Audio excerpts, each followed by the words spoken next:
Up windows open till 1 a.m. or later, so you can eat great even late. Tradition, the experience, the events. This is ABC Sports Championship Television.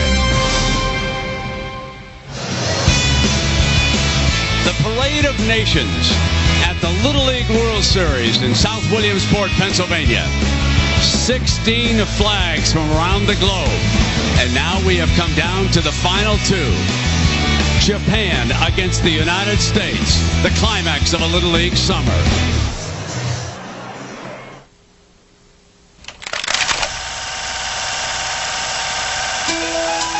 The grass beneath their feet stays the same, but the faces change. Every summer for 56 years, boys with heads full of dreams have made the journey to the middle of Pennsylvania, hoping to capture their moment. Time stands still for 2 weeks while kids leave families behind and become part of a new family. They come in believing that they will find their moment between the first and third base lines. And some will. But other moments will be found here as well. They arrive here from all over the world, entering this idyllic town wide-eyed, awaiting new experiences, new friends, new moments to share. In my... No, it's mine. Oh, our day. This is my bed. I just called it. Know what's going on, fella? You got a whole box full of everything. All brand new. Just go ahead and touch it. Is this the field that's in all the pictures? Happy birthday, Trevor! And then there is baseball. Practice after practice, game after game.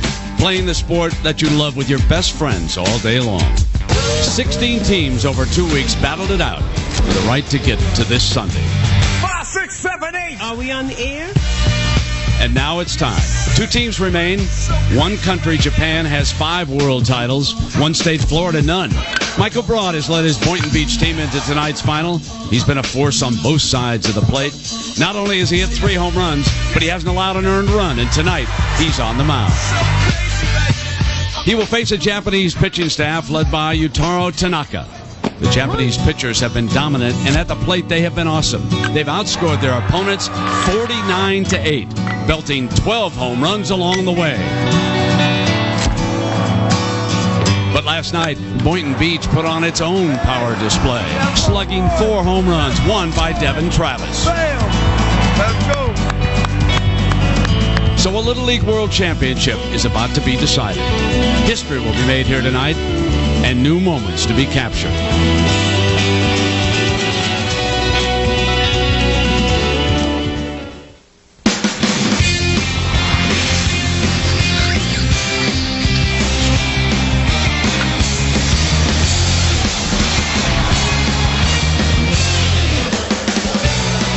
You are looking at one of baseball's crown jewels, Lamade Stadium in central Pennsylvania.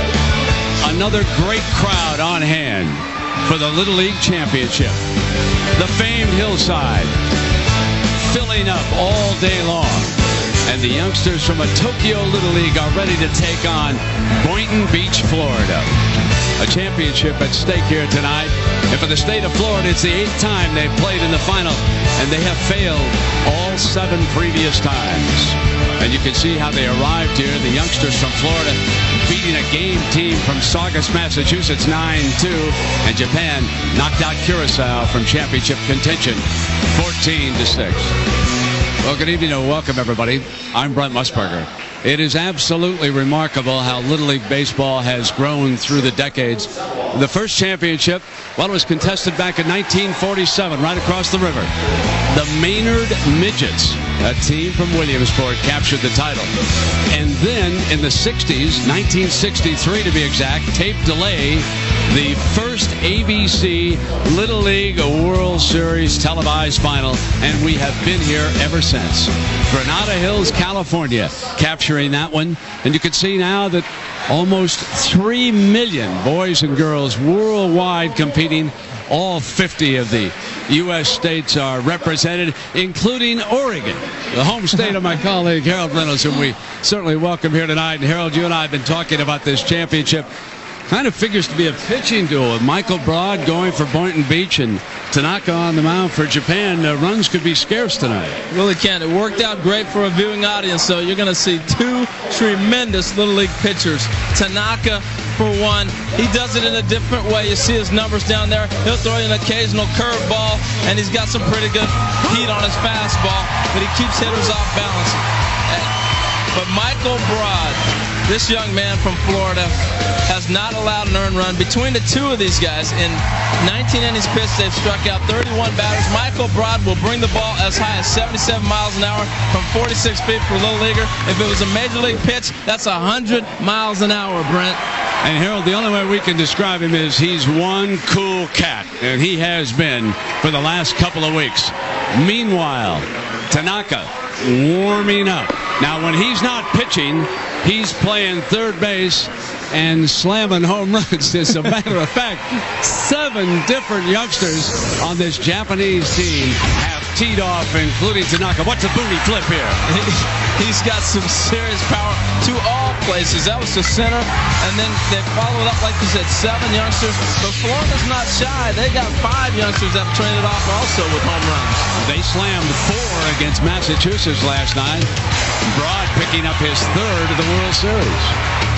And then they really got 2 youngsters in the middle of that lineup, though, leading off Devin Travis and then the 4-hitter Richie DeJesus. Between the 2 of them, they've got half the hits. They swing the bats. This is going to be a great time. No telling who's going to be able to pull this one out. You know, Harold, the numbers sort of tell you the story, folks. The Japanese team averaging almost 10 runs an outing, hitting 364 to Boynton Beach's 322. But now, look at the great equalizer. All you baseball fans, the ERA, Boynton Beach, allowing less than a run a game. And you know something else at the Little League World Series? There are so many great stories. For example, there's a woman coach on the Japanese team, and Sam Ryan caught up with her. Thanks a lot, Brent. Mana Omai is one of 3 female coaches ever at the Little League World Series. Her father is the manager of the Japanese team. So, Mana, how did you get involved in coaching? The other coach cannot come here for his business, and I represent only Asia Tournament and World Series. Now, you came here 3 years ago to Williamsport in a different role as a spectator. What did you learn 3 years ago about Little League Baseball? I didn't like baseball until we came here 3 years ago, but I came here 3 years ago. I really enjoyed it, and I went back to Japan. I learned more about it. And now you're all the way here in the Little League World Series Championship game. Good luck, Mana, tonight. Now we turn it up to the Grove and our young friend Grant Paulson. Thanks, Sam. I'm here at the Grove where the ball players spend all their time when they're not on the field. This is where they get to trade pins, meet new friends, play ping pong and video games, swim in the pool. But most importantly, this is where the kids can just be kids. I got that one over there by TV.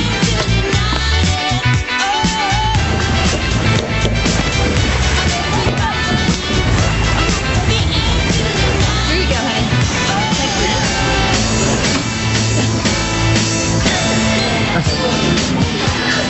Look at that scrumptious food.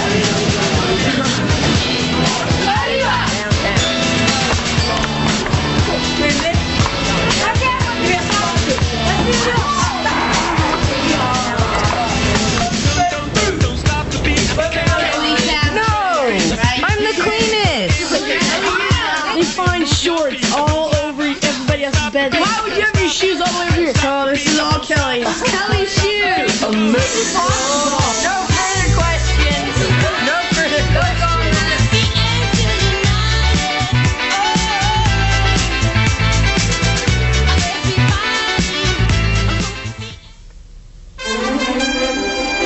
The Little League World Series. This ABC Sports exclusive brought to you by Oatmeal Crisp Fruit and Cereal Bars. The cereal bar with the cereal crunch. 7-Up and your local 7-Up bottler. Make 7-Up yours. And Honda, proud to be a sponsor of Little League Baseball.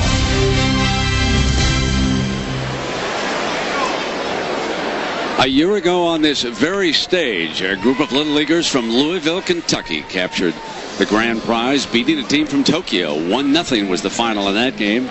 And now we see one of the coaches, Tony Travis from Boynton Beach. He's been the best dancer here, and his son is down there with Sam. Sam, what does he think about all this dancing by Pops? Oh, man, Brent. Well, Devin Travis has been a hitting machine for Boynton Beach. His dad's been a big hit on the field.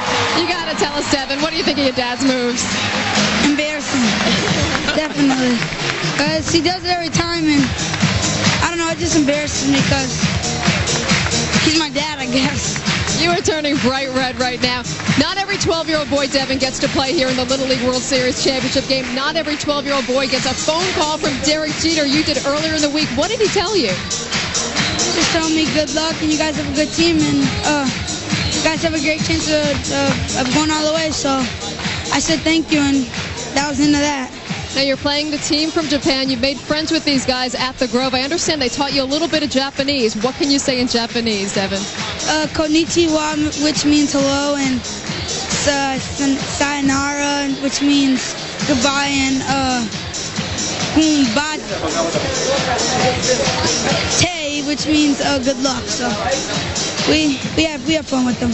And on that note, I want to say good luck to you tonight, and I'm going to turn it over to Grant Paulson. Grant. Thanks, Sam. I'm here with two of the primetime performers from last night's game from Boyton each bunch that finally made it here. World Championship, congratulations. Cody, how come the sidewards hat hasn't quite rubbed off on Michael yet? I don't know. Michael's just like out in another world. What's going on? Where's the sidewards hat for you? I don't want to copy a geek. You heard it here first. Well, Michael, you face a team in Japan tonight, 12 home runs. You've never given up a home run. Throw the ball in the upper 70s. How do you plan on approaching this team? Hitting my corners. Nothing over the plate like other teams go. I'm just going to hit my corners. Do you think you can keep up? You throw in the high 70s, I said 78 miles per hour. Can you keep that up throughout the entire 6 innings and go the distance with the high speed? Yeah. Boynton East bunch is ready. World Championship tonight. They represent the United States. It's a great atmosphere down here. Back to you, Brent. All right, Grant. Thank you very much. An excellent job by both of you down on the field. And speaking of good luck symbols over there in the Japanese dugout, the origami over there, and it's made by the players' moms, several of whom are here. And it's 1,000 crane wings, giving them nothing but good luck tonight. And you know, we've got a lot of cheers in different languages here the last couple of weeks, folks.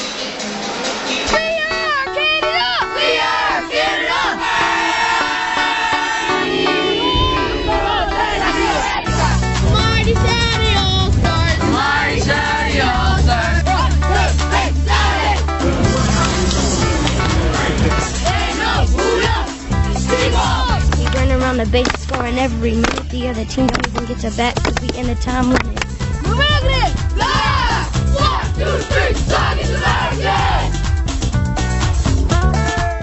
Hot dogs, hamburgers, french fries. What now? One at a time. 4 burgers, a dog, 4 fries. Coming up. There you go.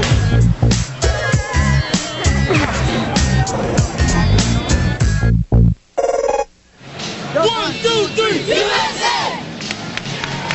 Well, the youngsters from Boynton Beach won the flip, and they pour out onto the field as the home team for the Little League Championship against the group of 11 and 12-year-olds from Tokyo, Japan. There is the Japanese lineup presented by 7-Up, and as usual here on ABC, let's let the youngsters introduce themselves. Hello, my name is Hokuto Nakahara. My favorite player is Ichiro. Hello, my name is Takeru Omae. My favorite player is Ichiro Suzuki. Hello, my name is Yutaro Tanaka. My favorite player is Jason Jombi. Hello, my name is Shigeki Umeda. My favorite player is Hideki Matsui. Hello, my name is Jun Unozawa. My favorite player is Ichiro Suzuki. Hello, my name is Hirofumi Yamazaki.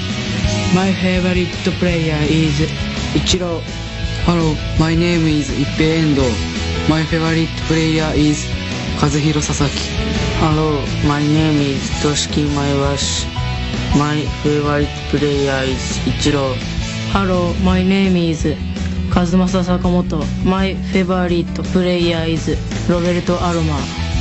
Hello, my name is Koki Tsukuda. My favorite player is Hideki Matsui. Hello, my name is Masato Komuro. My favorite player is Jason Giambi. Hello, my name is Junpei Kiyoshima. My favorite player is Giambi. Hello, my name is Kento Motojima. My favorite player is Matsui. Hello, my name is Eito Ono. My favorite player is Jason Giambi. Harold, Ichiro and Matsui, we would expect that, but how about the support of Jason Giambi in Tokyo? All those Yankee games. Well, let's meet the youngsters from Florida. In left field, we got Matt Overton. His favorite food is tacos, any kind. Center fielder, Benny Townend. His favorite team is the Atlanta Braves. The right fielder, R.J. Neal. He wants to meet his favorite actress, Jennifer Lopez. At third base, Richie DeJesus. He likes to read and he loves those Harry Potter book series. The shortstop, Jordan Irene. His favorite subject, geography. Second baseman, Devin Travis. When he's not watching baseball, he loves the Dallas Cowboys. First baseman, Cody Emerson. His favorite subject, get this, Brent, recess. Catcher, Andrew Weaver. He's a fan of the Orlando Magic. And pitching on the mound, we called him a cool customer earlier. His role model, no wonder, James Bond. Then James Bond is no geek. How about those interviews? Were those great? Those were wonderful. Well, here he is, what he has done here at the Little League World Series. 11 scoreless innings. He beat Arizona in the big one. And Harold, let's take a look at the pitch speed comparison, because this young man can throw in the upper 70s here. Well, he's incredible to see what he does. Now, as you get a good look, a 70-mile-an-hour fastball, that'd be equivalent to 91. Now, Little League Baseball pitches from 46 feet. Major League 60 feet, 6 inches. You will see pitches from 75 to 77 miles an hour when Michael Barada is throwing. That's getting it up there. It certainly is, and the umpire will have to keep an eye on that is Steve Sullivan from Bay City, Texas.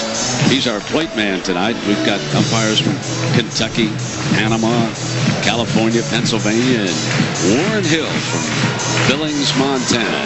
Just a splendid night for baseball. We're down in the 70s right now, and very little humidity. There is our crowd, the famous hill here in South Williamsport, Pennsylvania. Night starting to close in. The youngsters from Boynton Beach trying to do what no team from Florida has ever done, and that's win the Little League Championship. They'll face Nakahara to start the game. Nakahara has been on base 56% of the time here the last couple of weeks. He's been an outstanding leadoff man now for the Japanese team. And let's see what Broad does with that fastball on the first pitch.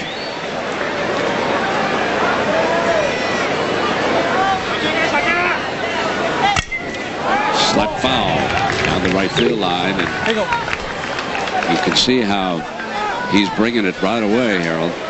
First pitch of the day. Now, it's not like these kids are going to take a while to loosen up. He's pretty loose. 11 and 12 years old. That's getting it up there. Mercy.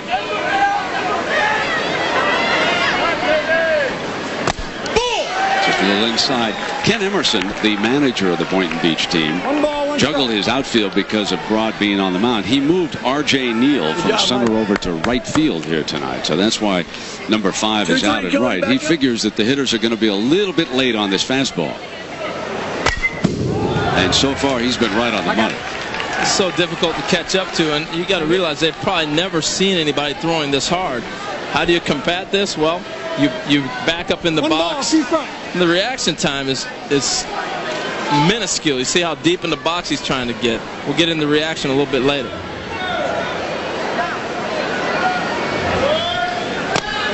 First strikeout of the night.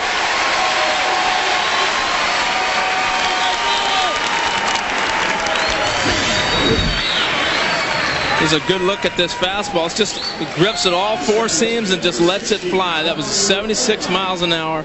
That's equivalent to a 98 mile an hour major league fastball.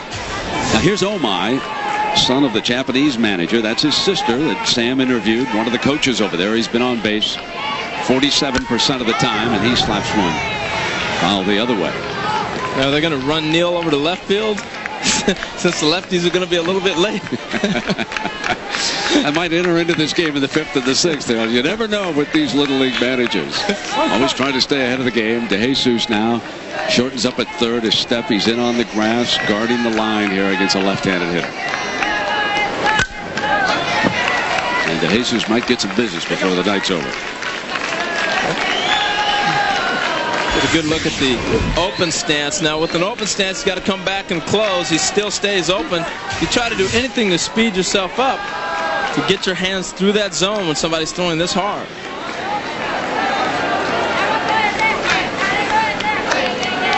Good old country hardball.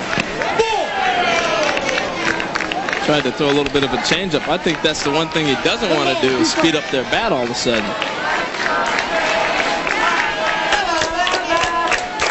1-2, looking for his second strikeout here in the first inning. We notice that the shortstop is battling just a little bit of a sun problem right now. Irene has switched over to play shortstop tonight, shading his eyes. You can see with his glove there, and of course the sun will go down behind the stands here rather quickly, but this is starting an hour earlier, and the left field and deep off the wall. Oh my, pulls into second base with a 2-strike double.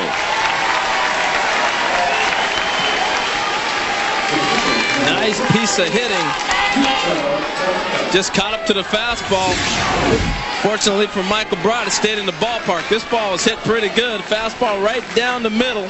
He was a little bit late, but he caught up to it just enough of it to drive it off the wall. Now here comes the big fella. Otaro Tanaka, been on base 61% of the time here at the Little League World Series. Slammed the 2 home runs in the international final against Curacao. The pitcher tonight, past the catcher. Oh my, takes third with 1 out. That is a big play right there. Third base becomes really scoring position in Little League Baseball. And then you got to minimize your mistakes when you're playing against a team like this. But third base, we've seen time and time again, pass ball, different ways to score. With the fences being 205, get it's into tough. the windup, okay, before you set up. So when he goes to his windup, then they want him to get set up. When you watch Tanaka, now you go way back in the lore of Japanese baseball.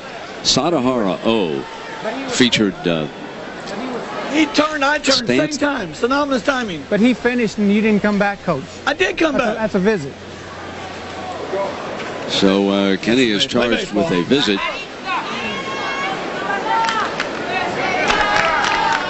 One ball. He was saying that he went out the same time that the coach went to talk to the hitter. Umpire disagreed. Well, I was talking about Sadahara O, and you can see how the weight is way back. And after the third visit in an inning or the fourth visit in the game, Michael Broad has to be brought out. Now watch the weight back here on Tanaka. Toe up. Broad is being very fine with him, and he's fallen behind 3-0 on the big man with Omeda up next. And Omeda is no easy out. He's been on base 78% of the time.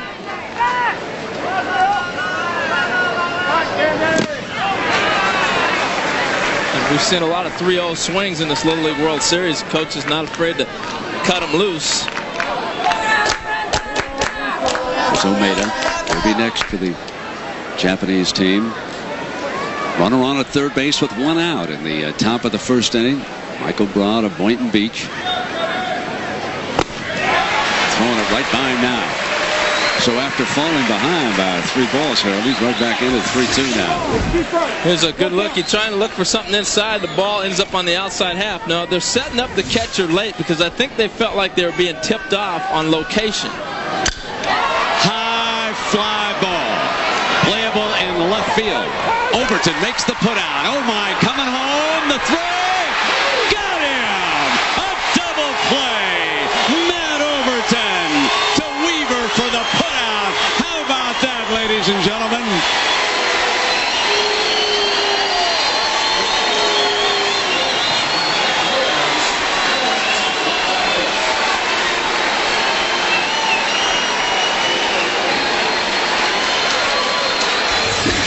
This ball was hit so high, it left him time to get behind it, and what a block by the catcher, Brent. Mercy, Weaver right behind. What's the play by Weaver, the catcher, outside of the great throw. Boy, it almost looked like that plate umpire was getting ready to call safe, wasn't it, folks? Close. Let's just say real close. But Boynton Beach will take it, and he'll be coming up now at the bottom of the first inning.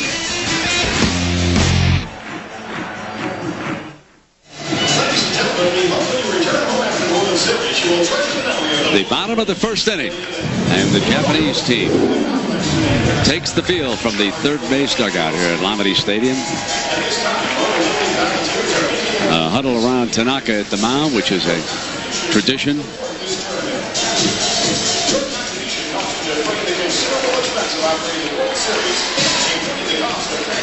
And this is the lineup that Tanaka will be looking at from Boynton Beach, brought to you by 7-Up. And let's let these youngsters from South Florida introduce themselves. Hi, my name is Devin Travis, and my favorite player is Gary Sheffield. Hi, my name is Jordan Irene, and my favorite player is Yvonne Rodriguez. Hi, I'm Michael Broad, and my favorite player is Derek Jeter. Hi, my name is Richie De Jesus. My favorite player is Andrew Jones. Hi, my name is RJ Neal. My favorite player is Torrey Hunter. Hi, my name is Cody Emerson. My favorite player is Dontrell Willis. Hi, my name is Benny Tannen, and my favorite player is Andrew Jones. My name is Matt Overton, and my favorite player is Juan Ignacio. Hi, my name is Andrew Weaver. My favorite player is Alfonso Soriano. My name is Patrick Rowe, and my favorite player is Alex Gonzalez. Hi, my name is Ricky Sabatino. My favorite player is Derek Jeter. Well, an assortment of Marlins scattered in there with Yankees and Braves as the youngsters' favorites here.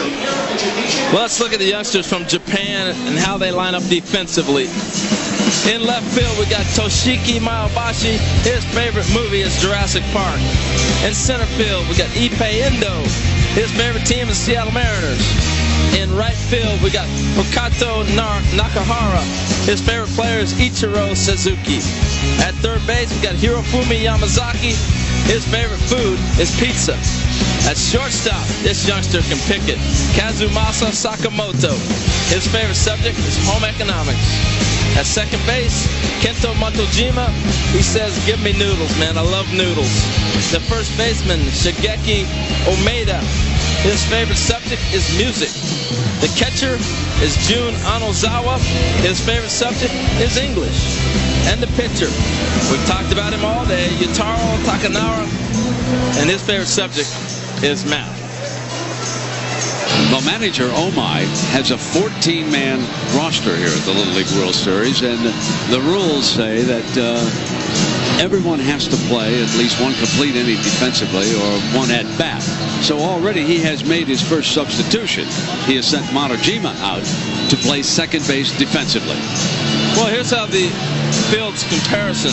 You know, in Little League Baseball, you see a Major League field. This is your average big league ballpark. You know, they all have different things on them, but Little League is pretty simple. It's 205 feet all the way around, 46 feet from pitcher's mound, and 60 feet on the base paths.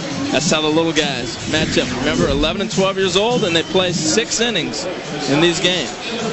Well, here comes the leading hitter at this year's Little League World Series. He's a pepper pot, Devin Travis. He's been on base 69% of the time, and for those youngsters from Saugus, Mass, they hope they never have to face him in competition again. He went 6 for 6 in the 2 games that those 2 teams split. Most important, of course, last night, when this team from Boynton Beach won the United States Championship. Tanaka ready with his first pitch. We're going to see more of a breaking ball from Tanaka along with a fastball. Probably doesn't bring it quite as hard as Broad does, but we'll see. That's his pops, Tony Travis, coaching down third base here for Boynton Beach. You're probably thinking at home, first pitch curveball. Well, they scout each other, Brent. It's amazing how they come out, they watch the games, and they scout. And they know Travis jumps on that first pitch fastball a lot. Tanaka with a little bit of a hitch, nothing like Nomo's, but you notice a lot of pitchers who come out of Asia will have that little bit of pause before they bring it, getting the weight distributed and then the follow through.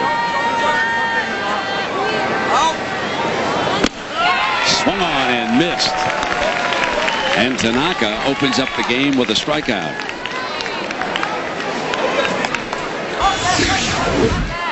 Here's what Brent's talking about, that little hesitation, and then comes through. Yeah, and he's got great mechanics. He doesn't really pause that long like you were saying. A lot of times that pause can throw you off because you start trying to start your swing too early.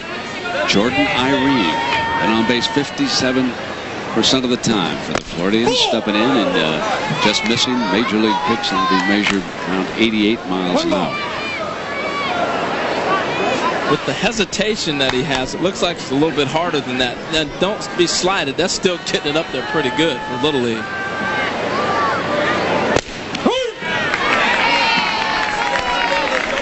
It may take a time around, Harold, for the youngster for Boynton Beach to get a timing and a feel for this delivery too, as we watch now from mass cam.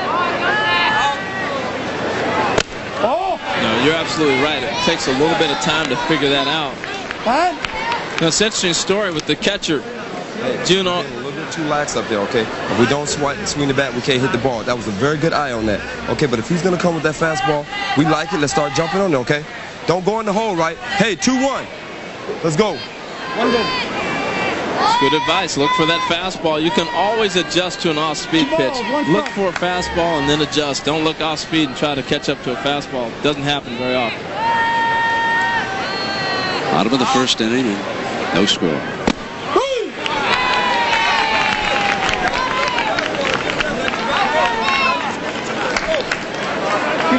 I can't tell his call. I don't know if he's saying ball or strike, and they have to wait to see if he's going to point or not.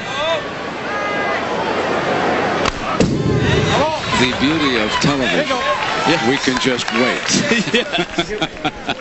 Much tougher on a radio announcer, I might add.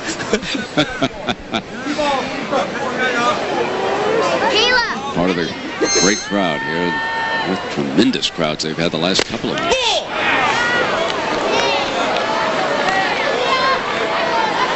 Count is full with 1 out. A year ago, the United States beat Japan 1-0, and just a great game. Victory for Louisville, Kentucky. Tremendous group of little leaguers. Swung at that high heat, and that's 2 strikeouts for Tanaka to start this game. Talked about in the open, he's got great stuff, and he keeps him off balance with that curveball. It was a nice look at a high, hard fastball coming right at you.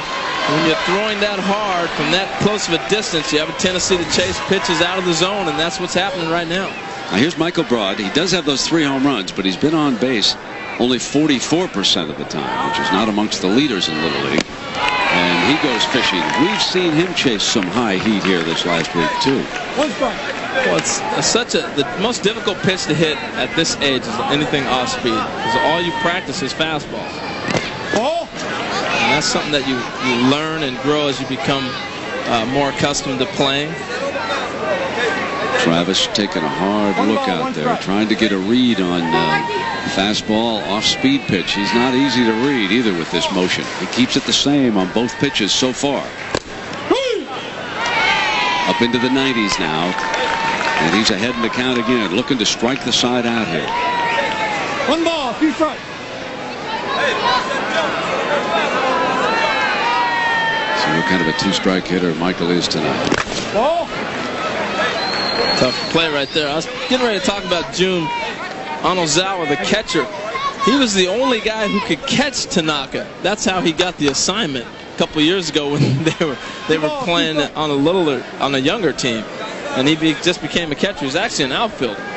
Tanaka weighs 180 pounds, and he has struck out the side here in the bottom of the first inning.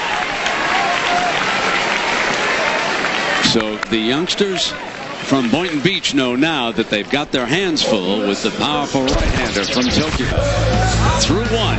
Remember, in Little League competition, legal game, 6 innings, and we're scoreless after 1.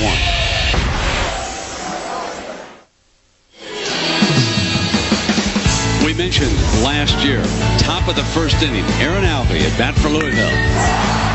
A home run. And Alvey then made that run stand up. He was overpowering. striking out 11 of the Japanese hitters. The final out. And Kentucky wins a title for the United States, and at least one of the players has come back, and he's with Sam now. All right, Brian, Ethan Henry, Justin Elkins from that World Championship team last year. Ethan, what was it like when you look around, you see all these people here, not only to play in this environment, but to win it all? I was really nervous watching all these people watching you and stuff, but once you get out there on the ball field, all of it goes away. Now, how long did it take you guys to really realize what you accomplished? How long did it take for it to sink in? About a year. I didn't realize what I've done until I got here, watching these kids play. Some really awesome teams out here. What about you, Justin? Well, it took me about 3 or 4 months, and then it really sunk in on me. And now you come back here on your family vacation, right? Right. You guys are having fun, right? Mm-hmm. Definitely. All righty, back up to Brent. Thanks, Sam. What a wonderful performance that was. Just a great scene here in South Williamsport. And our aerial coverage for today's Little League World Series is courtesy of the Outback Steakhouse Airship Bloomin' Onion 1. And we've reached the second inning here. As you look down on the great crowd, Omede, the cleanup hitter, steps in. He's been on base 78% of the time for the Japanese team. To make an out is 1 ball. Something must be wrong with this. 78% of the time you're on base. I like that. Played baseball a long, long time with a 78% on base percentage.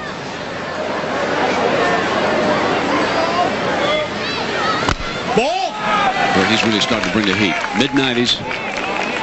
When you mentioned playing baseball, Shigeki Omeda, he was a soccer player, never played baseball until he watched the Japanese team in 2000 on TV and said, I want to play baseball. Beautiful grab by Travis.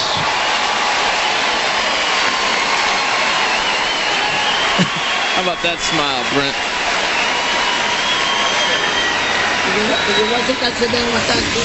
It's a heck of a play. It's a line drive. He takes a step back. That is one tremendous athletic move.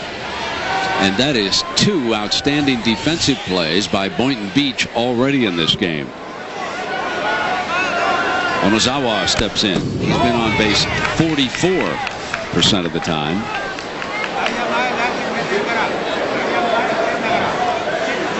Brent, look how much he's choking up on the bat. That was one of the strategies in our meeting this morning. We met with the coach, and he said, we're going to choke up and try to put the ball in play. It's halfway up the barrel. And we were talking to Omai. He was laughing about how he had watched young Broad pitch against Arizona on television, and of course he saw the numbers flash up there on the screen into the high 90s, and he just sort of chuckled because he admitted he hadn't faced anybody in this competition who throws as hard as Broad. But Michael's question now is going to be finding the strike zone. Well, I think they have him thinking way too much. You know, the other night he threw probably 5 off-speed pitches in the whole 6-inning game. We've already seen him bouncing balls to the plate, throwing them to the screen, instead of just going ahead and picking the corners like he talked about in his early interview before the game started. Onozawa choking up, slaps one foul down the right field line. 2 observations early about the Japanese players in this game. They've been patient. They're not helping him out. They're not swinging at bad pitches. And they have been making contact. More contact than Arizona did early against young Broad the other night.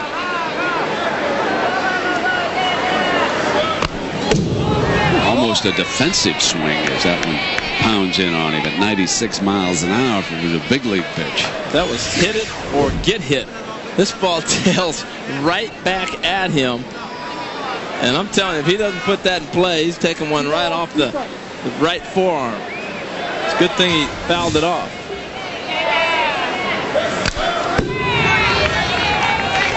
Making him work. They've done that in both innings, Harold, and that could add up in a Little League game.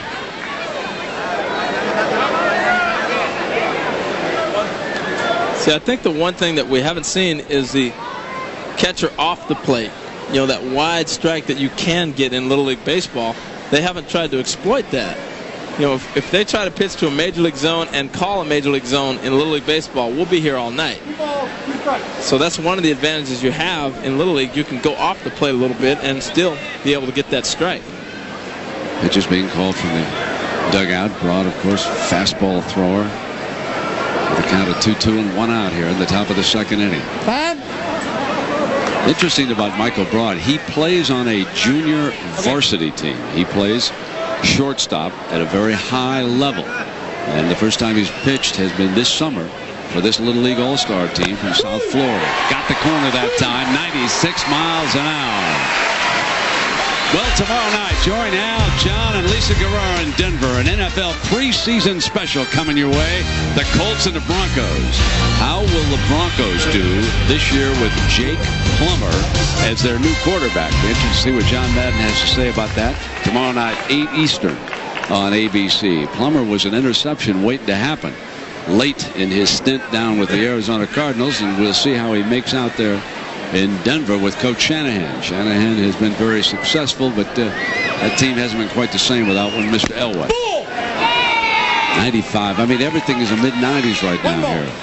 And really, that's all he's got to feature. He doesn't have to worry about messing around with trying to throw off speed. Just go ahead and move the catcher in and out and try to throw it by. That is hard to hit a ball that fast.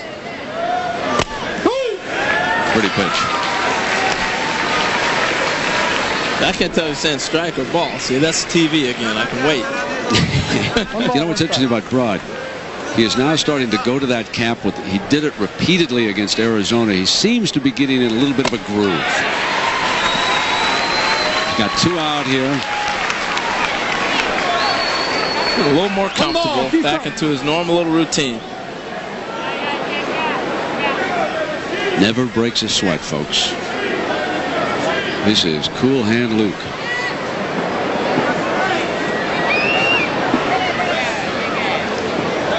Target set up late. Ground ball. Base hit right field.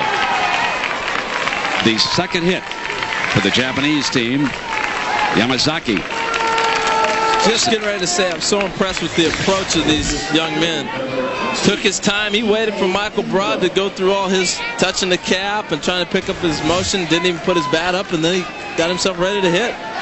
Ippei Endo. I think you can see why Japan has given the major leagues Ichiro and Matsui. When you watch these youngsters, how disciplined they are, the practices that we have seen here the last couple of weeks, take this sport very, very seriously. And the Japanese, when they come in here, it has struck me through the last decade, they play it really as a team game. Yeah, there's individual statistics, but they really bond together as a group. Now here's Endo.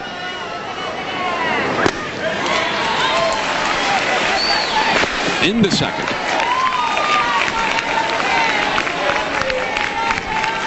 So there's the list right there, and they've achieved a great deal, Harold, that group.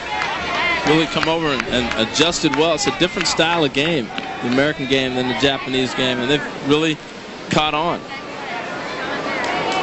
1-1 and 2 out. Ball. It is interesting to me how the United States has exported baseball much more successfully than, say, Europe or South America has been able to import soccer into this country. Now, just think about that for a moment. Think about how baseball has grown, especially over in Asia. And it was nice to see, Harold, that Taipei has come back into the fold. They stayed out of it for a couple of years, but they competed. And I think this Japanese team beat them like 16 or 17 to 1 in a regional over there. So we're looking at a powerful team with the daughter of the manager, one of the coaches watching for the dugout. You know, you're watching Michael Broad. All of a sudden, he got a 1-1 count, and the runner went to second. He threw 3 straight off-speed pitches. You know, they're thinking way too much. You need to just let him go ahead and play the game.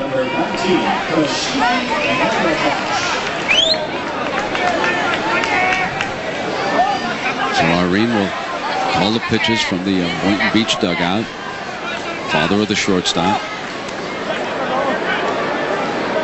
2 on and 2 out. The Japanese team threatening again. And Maibashi, who's been on base only 13% of the time. And with a youngster like this, you would expect Broad just to keep bringing fastball after fastball at him and not mess around here. Again, all of the hitters choking up against him. Broad should handle it himself. Does. So the Japanese team leaves a couple of runners stranded. They have threatened twice, but Michael Broad has wiggled free, and we're still scoreless.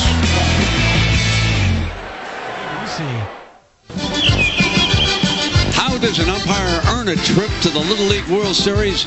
He learns how to dance. Let's check in and see what Grant Paulson has found cooking down there. Well, with every baseball game comes hot dogs, snow cones, and bubble gum. With me, I have Matt and Zach, and they're going to have a bubble gum blowing contest. Let's go, guys. They're on the first baseline. Who's got the biggest bubble? Matt's off to a good start. Zach's got the bubble coming out of his mouth. Matt, come on, guys. Who's got the biggest bubble? Matt's got it. It's pop. Zach's coming. Matt, Zach, who's it going to be? No, there it is. Zach's got the biggest one so far. Matt, what do you have? Let's go. No big bubbles so far. Down the stretch they come. Matt and Zach, there it is. That is your winner. Zach has won the bubblegum contest. An intense baseball game, an intense bubblegum contest.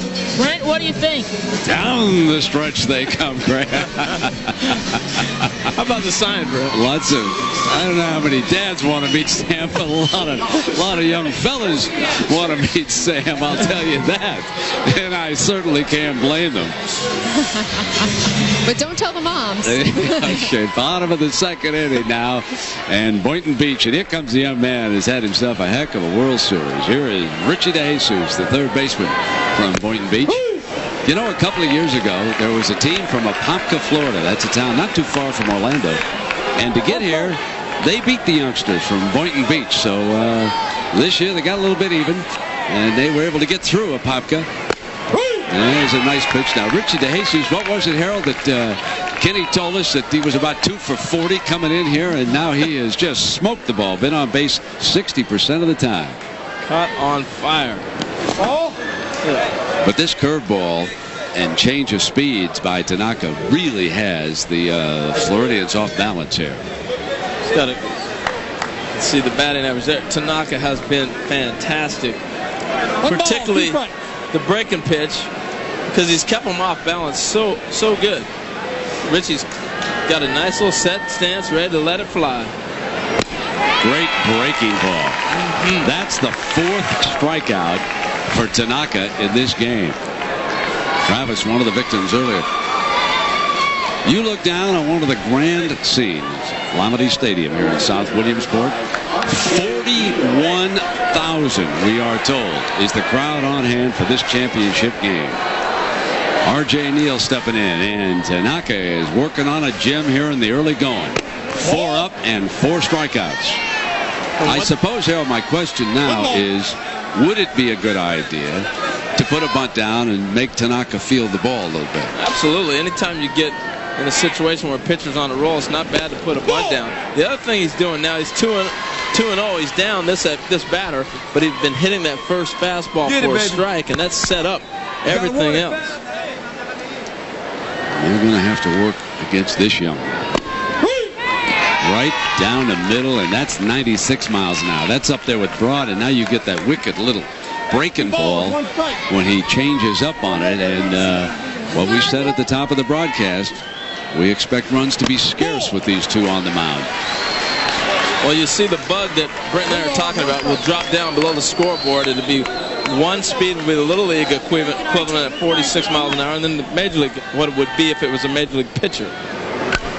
R.J. Neal slapping one back. R.J. hit the first of 4 home runs for Boynton Beach last night against Saugus, Mass. And again, congratulations to those youngsters from Massachusetts. They played a game for the ages, and so do those youngsters from Texas. With 7 innings, 14-13, Saugus advancing. They'll be talking about that game for years and years here in Williamsport. Count is full now on R.J. Neal.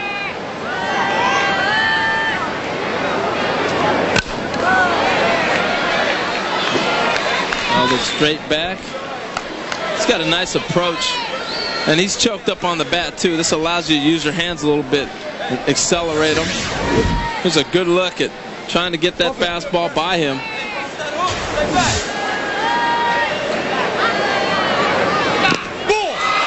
And a base runner. The first one of the night. And a quick program reminder. This fall now, when two opposite sisters live under the same roof, things are going to get, well, messy. Faith Ford, Kelly Ripa are Hope and Faith. Coming Fridays this fall, part of the all-new TGIF on ABC. Runner on at first here in Lamade Stadium. And Cody Emerson, last night's winning pitcher and the son of the manager. Kenny Emerson steps in now. And there was that bunt you were talking about. He showed it, but maybe he missed a sign. They want him to swing the bat. Now, Joe, in his warm-up swings, tell him to take his hands out in his warm-up swings. I don't care if he's button or what, but take him out.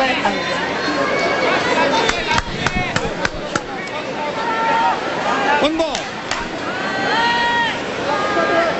Cody's been on base only 14% of the time here in Williamsport.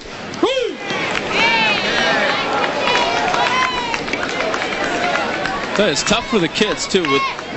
I've seen Tanaka a few times looking at the umpire like, I don't know if you're calling a ball or a strike, because he makes the same sound on both a ball and a strike. Ball. 2 balls and 1 strike. 2 balls, 1 strike.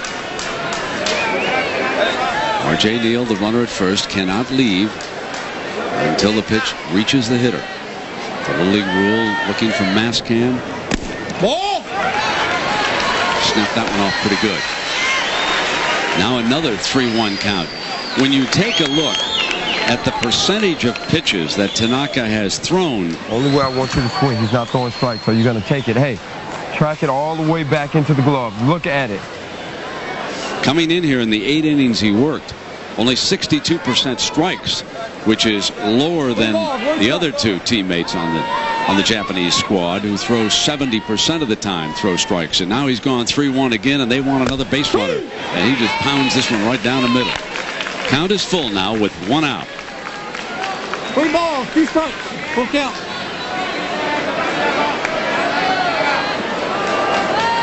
RJ ready. Past him. That is 5 strikeouts. All 5 of the outs for the Japanese team have been strikeouts by Big Tanaka. And Benny Townend, who's been on base 27% of the time, steps up now for Boynton Beach.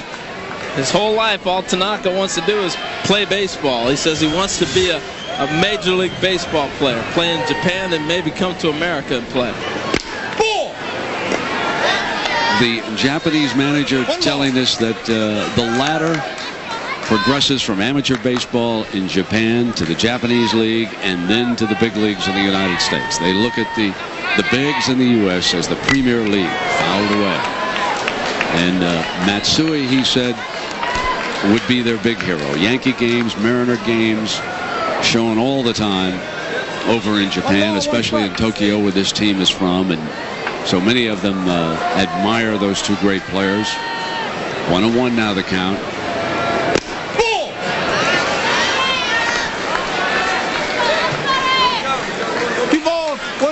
I think anytime you get an account 2-1, 1-0, 3-1, you got to be ripping at that fastball. And both these kids are throwing that hard. You got to jump on it.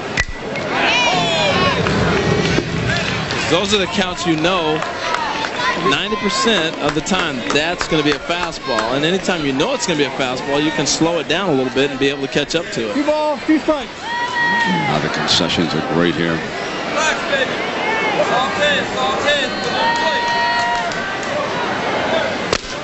Got him. 6 strikeouts in 2 innings. So Tanaka a dominating force so far. We have played 2 innings.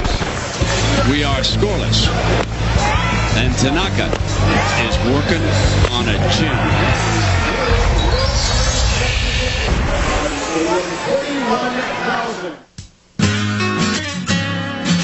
In 1989, Chris Drury pitched Trumbull, Connecticut past Taiwan. Fly ball deep left field. McGrath is there. It's over. Trumbull wins it. Today, instead of a baseball, it's pucks. Chris won a Stanley Cup with the Colorado Avalanche in 2001. And since winning that Stanley Cup, he's been up, I believe it was Calgary, and now with the Buffalo Sabres. And another ex-Little Leaguer, Sean Dunston, is with us tonight. And let's go to Sam. That's right, Brent. And the recipient of the Bill Shea Distinguished Graduate Award this evening here at the Little League World Series. The #1 pick in the '82 draft, 18-year career, but it all started with Little League. What Little League memory really stands out in your mind, Sean? The first time we put our uniform on and we went out there just to play, and I was pitching and I got hit around a little bit. I said, well, that's not my position. That's a great story. Now, I understand Sean Jr. plays Little League as well? Yes, he does. He plays by the Bay Area in Fremont. And he has something he wants to say? I'll say something to Barry Bonds. Barry, we have you in our prayers when we love you. Okay. What a nice thought that is by Sean Jr. Of course, Barry's father, Bobby Bonds, passing away at too young an age. He'd been battling a brain tumor and cancer, and Barry has left the San Francisco Giants for a time to come back. Barry and Bobby were extremely close. And Bobby was one of the first players in Major League history who combined great raw power with base stealing ability, and what a legacy left behind his son, one of the greatest of all time. He's going to go down as. And now Sakamoto will lead it off here in the top of the third inning. We're scoreless through 2. That's a shame. I'd like to send my condolences to the family also.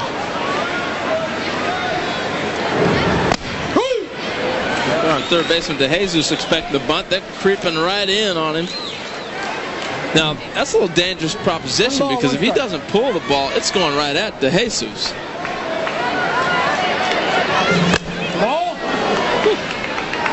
Bringing some heat. Get them off the plate. 2 balls and a strike. 1 strike. You love the challenge, and you see the smile. It gets back in there and goes, man, that was pretty fast.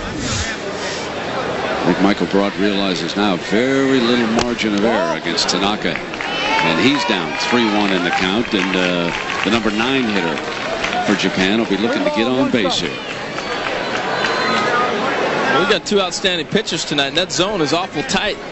It's not the normal wide liberal zone we see in Little League Baseball. Taken all the way. Tanaka watching from the dugout. He bats third in the lineup, so he would be the 4th hitter. He could come up there with a base runner. Michael trying to battle back now. 3-2. Got him. And that's the 3rd strikeout for Michael.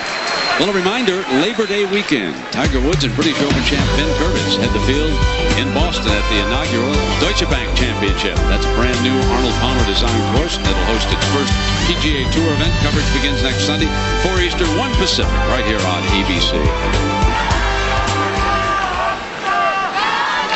Moving to the top of the Japanese lineup now. Nakahara, who struck out, up for the 2nd time.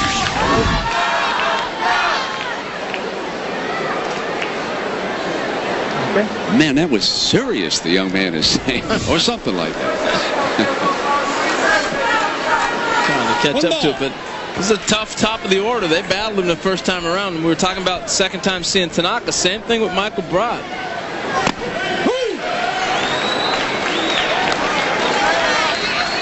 Now watch the strategy of Weaver, the catcher. He's trying not to set up. I think they thought the first time around they might have been tipping the pitches off.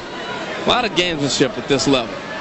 Watch how late he gets into. He's set up outside, but the ball's going to go back in. Base hit left field. Headed down into the corner. Nakahara on the turn. Goes to 2nd. Going to try to get to 3rd. The relay. DeJesus the tag. Got him.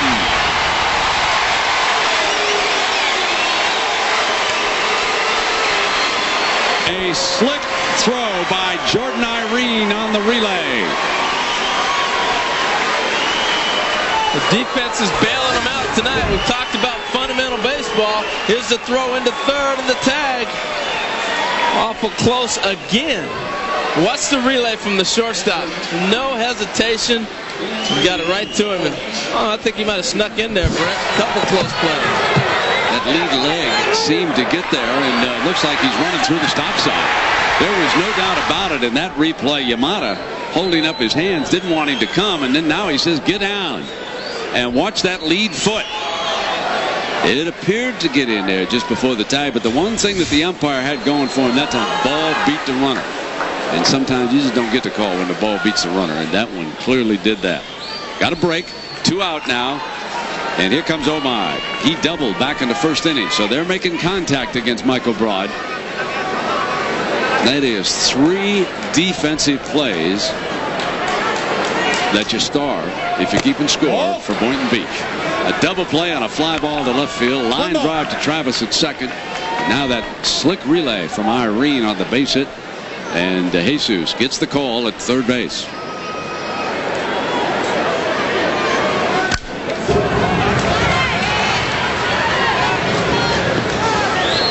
You know, it's unusual to see as much family as we have here. So, Omai's mom here, and of course the 1 ball, 1 strike. mother of both the manager and one of the coaches. 1-1 with 2 out. Lots of colorful garb there on the Japanese side, don't we? I love seeing all the different cultures represented when you come here. I even saw a wedding this Little League World Series. A manager from Guam got married 9 a.m. one morning here at the Little League World Series. Never know what you're going to see. 2-1.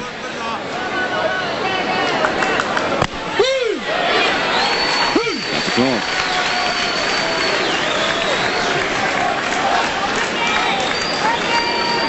So the Russian team watching the final here. They won their first game. The Little League competition.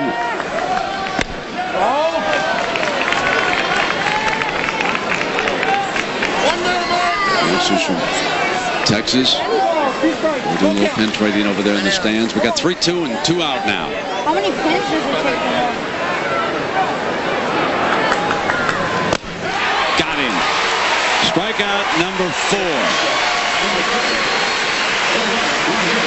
Bottom of the third is coming up. Pitcher's duel continues. We're back after this message and word from our ABC station.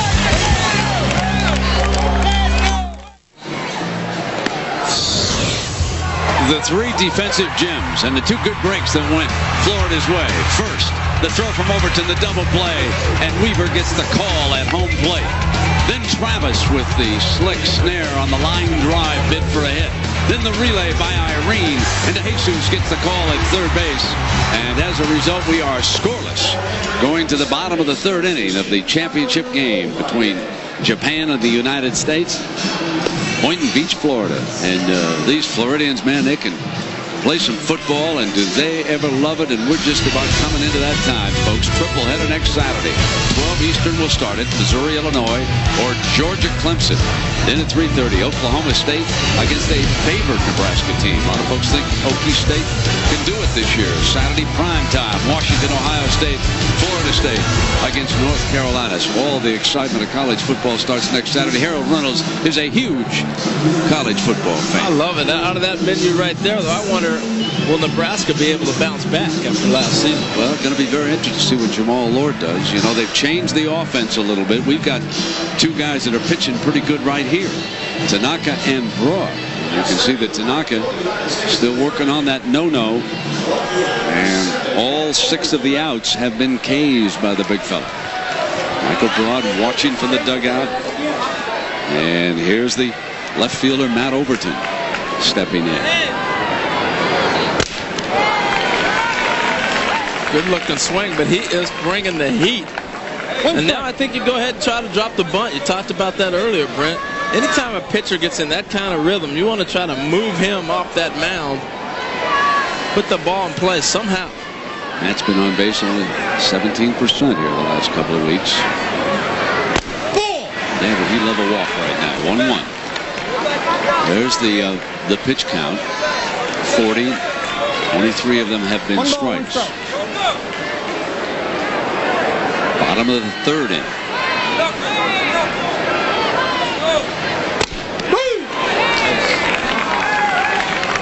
Mid-90s. That's equivalent. Major League Baseball. 1 ball, 2 strikes. That's parents nervously watching. Hard for the parents. Boy, they fidget over there in the stand. There's nothing they can do. The youngsters just having a great time. 1 and 2. Got him, and there is 7 outs and 7 strikeouts. He is smoking them down. The key has been getting ahead. Once he gets ahead, you don't know if that fastball, the breaking ball's coming out. He's been throwing that fastball high and hard. This one's down in the zone, so he's been able to do everything he wants. Up, down, in, and out. And when you get ahead of the hitters, that allows you to do that.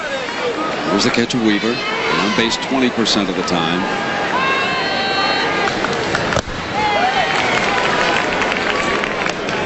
And this would be something. Can he possibly get 9 strikeouts in 3 innings? Absolutely amazing.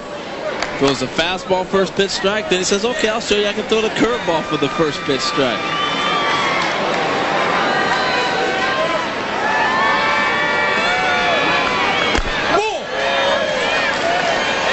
There you go.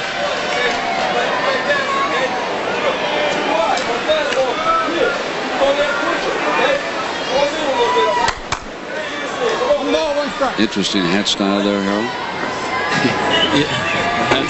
Speaking of hat styles, there's Cody. Had a skew. Hop said he started that when he was 5 years old and hasn't changed.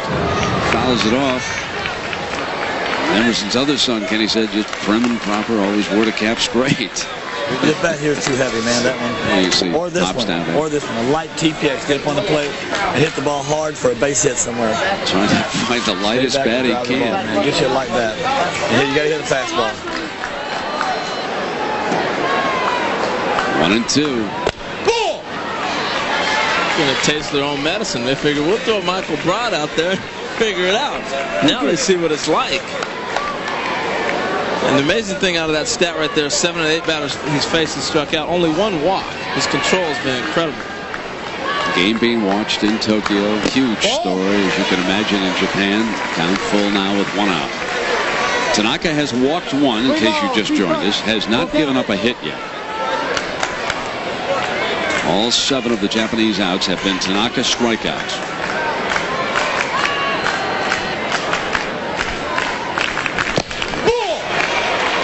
And there's the second walk. And we move to the top of the order. Here comes Devin Travis. He was the first strikeout victim. And let's see what they learned the first time around now. Right? You done seen this gas. Be ready for it, all right? Work it on your own. Get what you want. Feel comfortable. You're on your own, baby. Hey. Devin Travis has really seen the ball well so far in this competition. Going to wait for the catcher, and dashing to second is Weaver. That's the first base runner to reach second base for Boynton Beach, and a chance now to break through here. Can't leave the base till it reaches the batter. You see the runner not going, but he's throwing so hard that just got lost in the web and slipped away.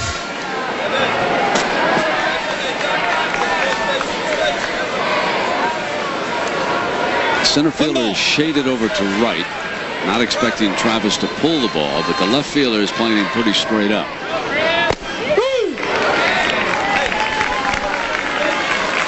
There you can see the left fielder, and you can over to center, over to the right, the top of your screen, shading over to the right field side of second base, and the right fielder looking at that line. 1-1 and 1 out. Ball. So they're making Tanaka focused, relax, lighten up your grip. deep You're into too the tight. count. See this? All right, if it's here, let's go. Relax it. Looking for contact from Devin Travis. Oh, it didn't go. Did he go? Did he go?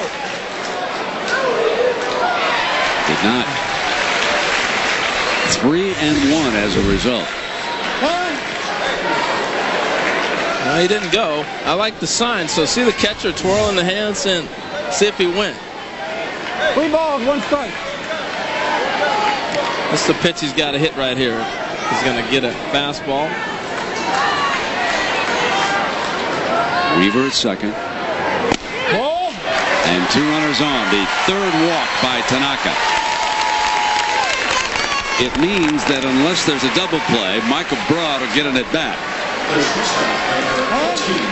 Here's Jordan Irene. He'll be followed by Michael Broad, and here comes Omar. And it looks like he's making a change, which would be... No, the left fielder started in. No, I don't think that's why he was signaling. I think he was repositioning. Yeah, when you come out to talk to your pitcher, we've noticed the rules, they want you to stick to just talking to the pitcher, and they've been running the managers off because all of a sudden they start adjusting defense and everything else.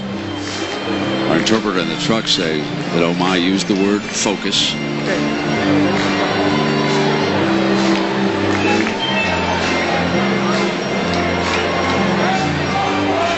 Yeah, they signaled for the left fielder who thought he was being called all the way in. He actually wanted the outfield to move in, and as you can see, the outfielders have really shortened up now as a result of Omai's visit to Tanaka. So with 1 out, 2 runners on here for Florida. Here's Irene. Just a little breather and gave Tanaka a rest in the middle of this situation. Good visit by Omai. Just calm things down a little bit.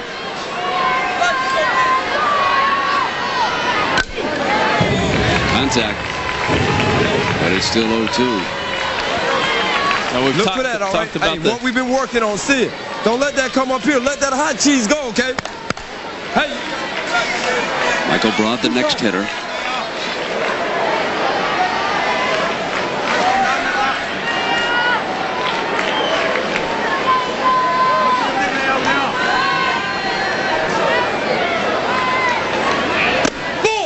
Changing up on him.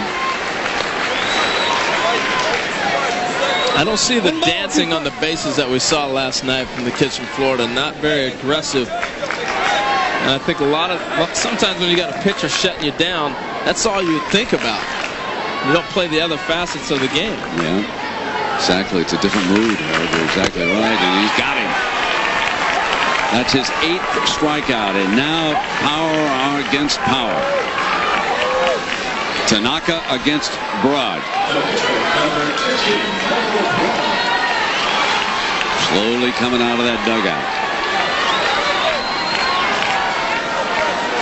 And they've been pitching Broad a lot of off-speed pitches.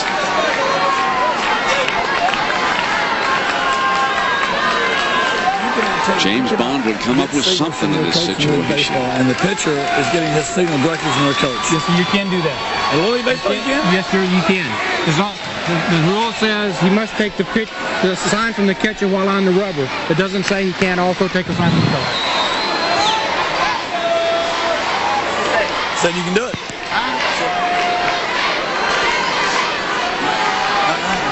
Trying anything to get an edge. 2 out, bottom of the 3rd.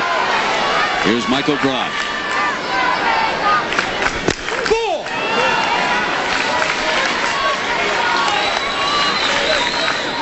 And ball.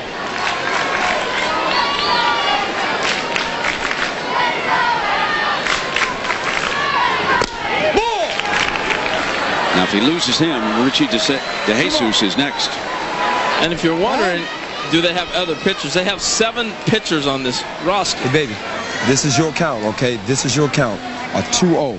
He's got to come with you with a strike. He doesn't want to go a 3-0, okay? If he comes down that middle with a fastball, I want you to punch it, okay? All right? Don't worry about nothing else. It's your count. Batter's count. Good sound advice. It's a matter of execute. 2 runners on here for Boynton Beach.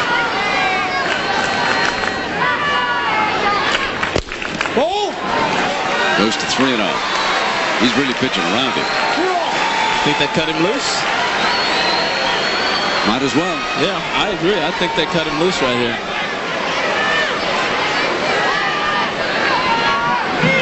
He did. Now it's 3-1.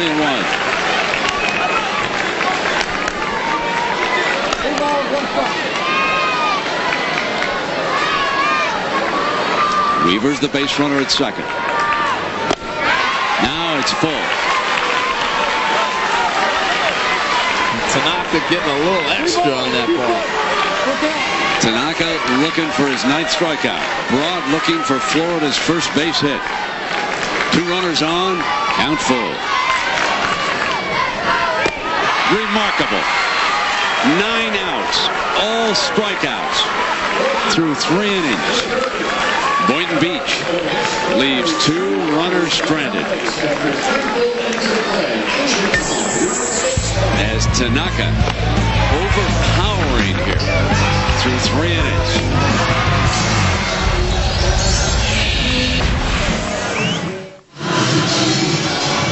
Now a special feature at the Little League World Series. Our Harold Reynolds takes a look at the outfield relay with Patrick Mullen from the Southeast and Alexei Kozin from Russia in our Outback Steakhouse Little League Building Block feature.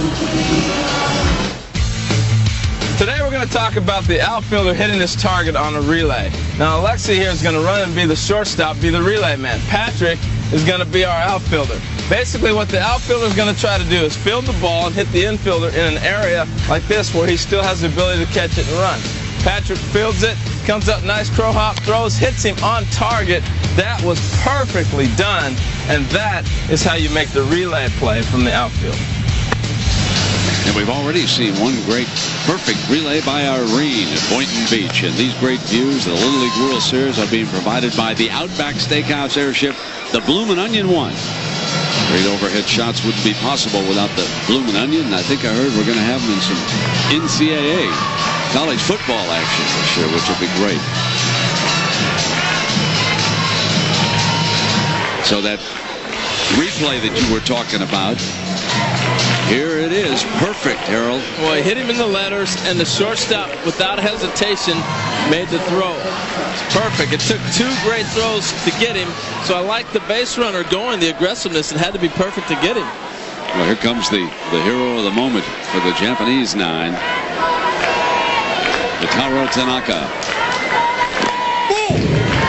His parents amongst the Japanese contingent watching from over here, and they have to be awfully proud. 9 strikeouts through 3 innings. Fantastic. What a performance. And at last, to come back and get Broad with 3 straight strikes. He's got great power. He can help himself. He was going for it. He's swinging so hard. He wants that ball inside. If he leaves the ball on the outside half, he'll never hit it. He's just spinning out of there on everything. He's looking for the hill. So all I need is 1. Weight back, Sadaharu style, up on the toe. Let's go to Sam. Well, Brent, Tokiko Tanaka, the mom. I'm nervous. That says it all, Brent. Indeed. Nervous. And she will be as this game unfolds. Going for it again. And now, Michael's got him at 2-2. Michael Broad with 4 strikeouts of his own here tonight. He's given up 3 hits. No runs. Got Tanaka on that double play, that fly to left earlier. Drive right field to the wall. Ground rule double. Tanaka leads off with a double here in the 4th inning. Quite that bat. Now, remember, he was wailing on everything. Therefore, he wasn't going to catch a ball on the outside half. They threw it down the inside half, and he was able to pull it. 1 hops out of here, ground rule double. Here's Ameda. Nice hit. These players are best of friends. Before the game even began, they were out dancing together with the mascot dugout. It was quite a scene. They bond together up there in the Grove. The parents are kept away from them up there. It's just a wonderful, wonderful experience for the youngsters. 1 ball.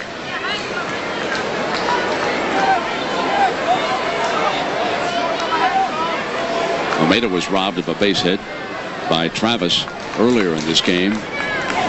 Shortens the bunt foul. You see the rotation on the bunt. This is like a big league play. You got the third baseman and the first baseman coming in, and the second baseman and the shortstop breaking the cover first and third. The level these kids play at and what they're able to absorb is amazing to me. And the manager, Omai, knows it won't take many runs the way Tanaka's pitching here tonight. DeJesus shortening up again and on the corner for Broad. Remember, I mentioned this before the game. This was before we even started. Dugout out there with Kevin Yamada, one of the coaches, and the kids are laughing. Travis on the other side. It was quite a scene out here. Well, and with email today, they stay in touch and they can send emails to each other. It's not like you're picking up a pen trying to write. It's a little easier to communicate nowadays. World shrinks every day. 2-2.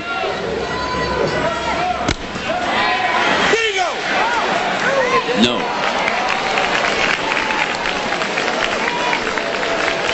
Rory Turley's the first base umpire from Winchester, Kentucky. He's had a couple of these check swings, and that one looked close. Now it's full.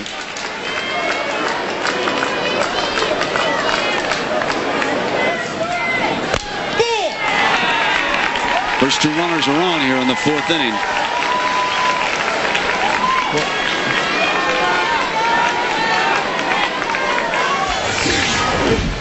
See our catcher, Andrew Weaver, he got a little extra padding before the game. Now, he had a hand injury because Michael Broad throws so hard, and they built a pad for him to fit inside that glove.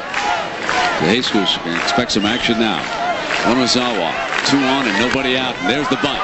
Down toward first. Cody slips on it, and bases will be loaded with nobody out as Cody Emerson slips, making the play on the bunt.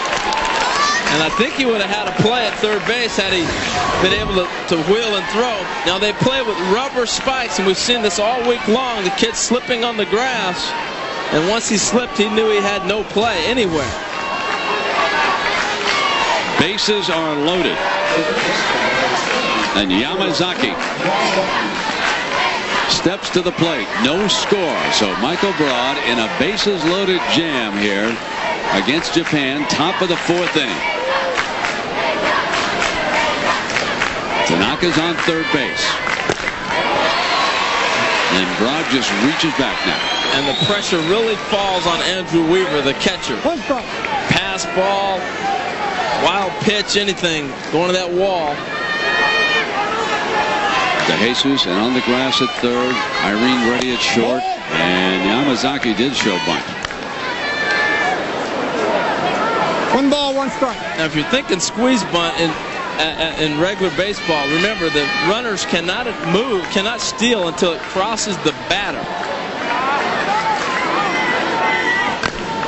Drops it down, foul, and you would question this a little bit because of the ability of Michael Broad. Now, perhaps Omai saw Emerson slip, although indications are from the dugout now, obviously, with 2 strikes.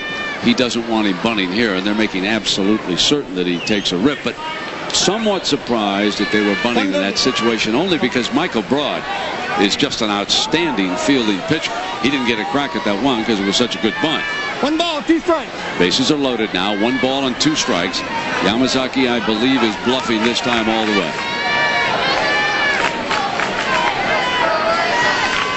Ball. Right.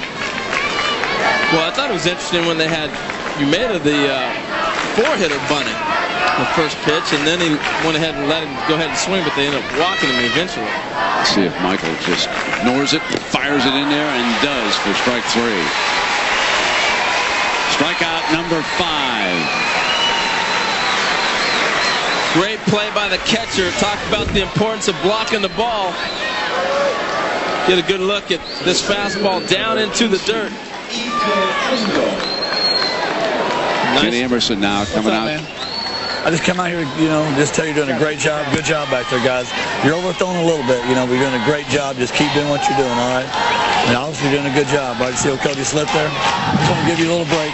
All right, go get him, kid. Go get him, baby. Now, at this point, you really might want to think bunt. Here comes Endo, the 7-hitter in the lineup, and we may even have a pinch hitter here. Yes, that's Shushkoda. Okay, we have 17. Pitch number 17. He's only been on base 25% of the time. Coming up here for Endo. And I think DeJesus at third base better get ready. think you're right. It's a great play to bunt, because now you force the defense to have to catch the ball and throw it. And that's not that easily done at this level. Sometimes they will slip and fall like we saw, or make a wrong decision. And DeJesus starts to shorten up. Emerson comes in on the grass at first.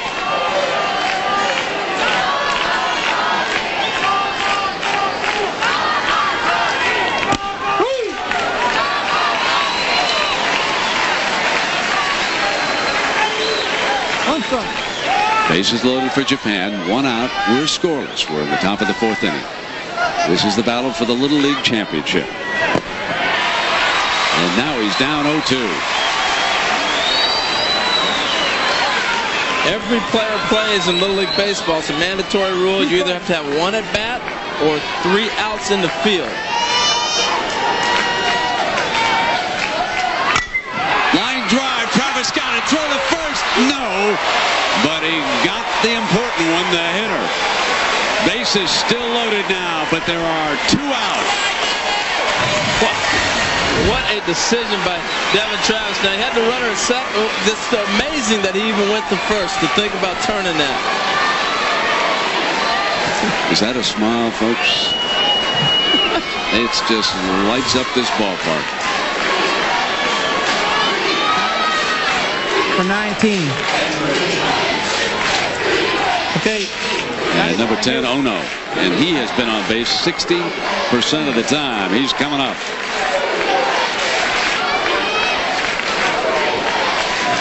Brent, I think Michael Brod's starting to labor a little bit, too. This is going to be a tough A-B battle for him to get out. So Uno hit a home run the other day to dead center field. International championship game. Got that one right by him, Harold, at 98 miles an hour. I said, Harold, I'm not that tired.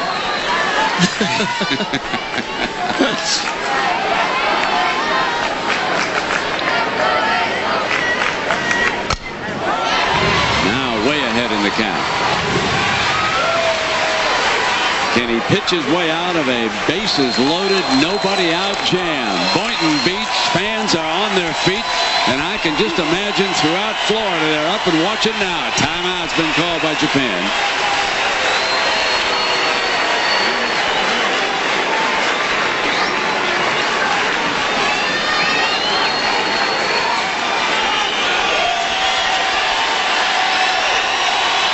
It's 0-2, and all around this stadium, folks are up now. This would be some masterful job. Ono waits. Oh, that was close. I mean, real close. Wow. Look at how close he is to the plate. He's on the plate. His foot's way out of the batter's box. His right foot's out of the batter's box. That's a strike. That ball was right over the inside corner. 1 ball, 2 strikes, and 2 out. Grounds it foul. What's he supposed to throw the ball? If he hits him, it's still, he's over the plate. The plate umpire should back him out of there. The nerve of the young man to get on top of it. That takes a lot of guts to get right on top of the plate there. And absolutely giving Michael Brod nowhere to throw the ball. 1 and 2. 100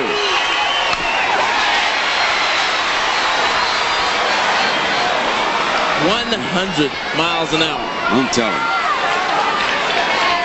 And he just keeps going back in there. Now he's on top of the plate, believe it or not, hoping to get hit. A lot of courage. Bases loaded and 2 out. It's a ball, 2 strikes. Ono crowds and chokes up.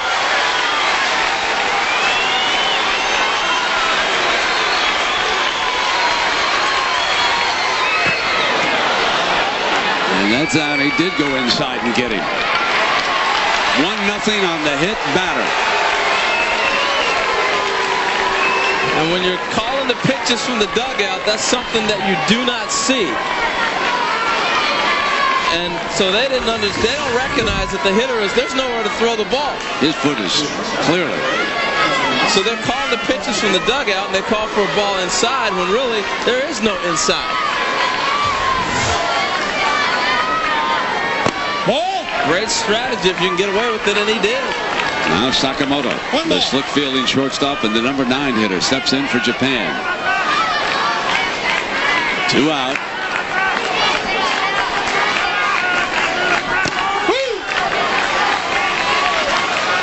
Japan breaks through.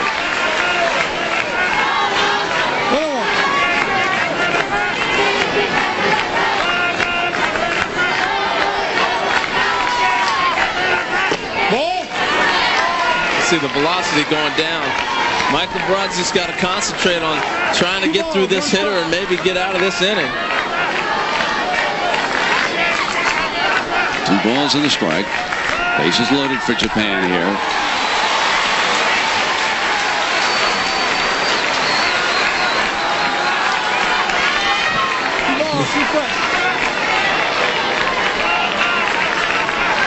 Good to get out with only more damage being done. I'm just thinking about, oh no, is that bat? Now, Brent, that is taking one for the team. Yes, that's it. It was.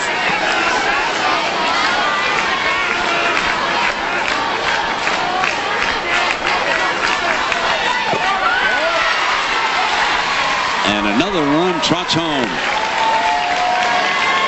So a hit batsman and now a walk. And Japan has scored twice here in the 4th. Oh, he said he ain't gonna take it.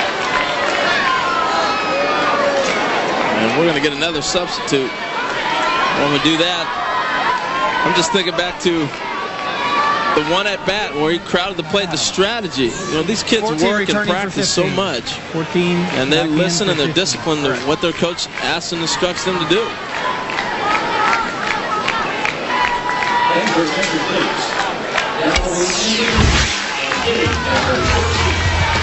See how far he is off the plate at the beginning of the at-bat. Now all of a sudden he gets 2 strikes and he says, you know what, I'm getting right on top of the plate. And when you get that close to the plate, there's nowhere for the pitcher to throw the ball. On the one pitch, the back foot was clearly out of the box. I'm not sure about the other ones. Hit in the air and deep. Goodbye. It is 6-0 on the Grand Slam home run by Nakahara. And Japan opens up a huge lead here in the 4th inning. Hakuto Nakahara hits one 232 feet with the bases loaded. And that is the first home run Michael Broad has ever given up. You can see the velocity going down. And this is a fastball right down the middle, and he tattooed it, and he knew it, no doubt about it. And that's jubilation in any language.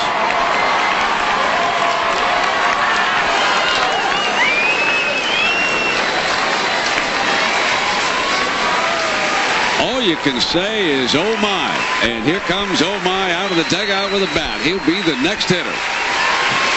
It is 6-0 Tokyo.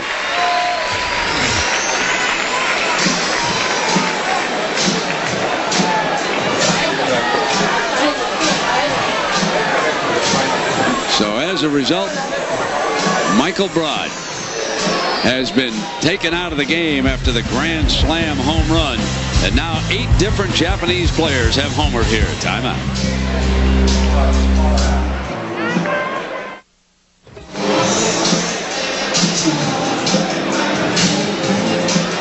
So coming in now to pitch is Irene. Broad replaces him at shortstop. If you go back in this inning, the critical moment came, 2 on and nobody out, and an attempted sacrifice bunt down to first baseline, and Cody Emerson coming in for the play lost his footing. He had an easy put out at first base, and that could have opened up the floodgates, because when you look down, all of the scoring came with 2 out. So a huge moment in this game, and Michael Broad back out at shortstop. disappointed here tonight. Irene comes in. Tanaka now working with a 6-run lead in this championship game. And in case you've just joined us, the powerful Japanese right-hander has struck out 9 Boynton Beach hitters here tonight. All 9 of the Japanese outs have been strikeouts. Well, I'm really impressed with the strategy of the Japanese team. They knew exactly what they wanted to do. They choked up on the bat early in the game. They took pitches, made Michael Broad work, and they really wore him down to the point where they got a good pitch to hit when he hit the grand slam.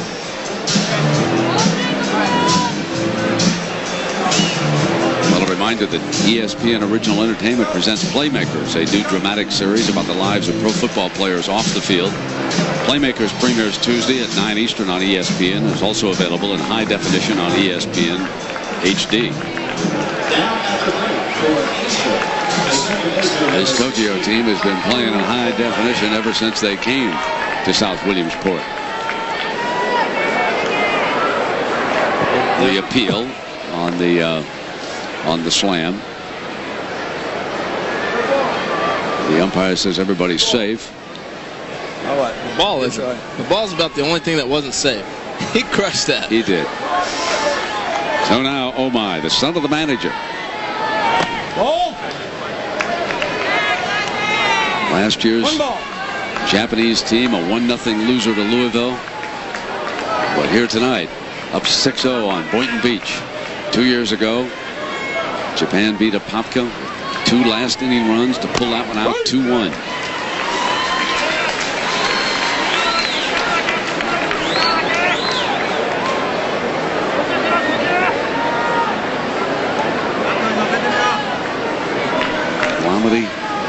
Rather quiet for the first time here tonight. After the grand slam by Nakahara.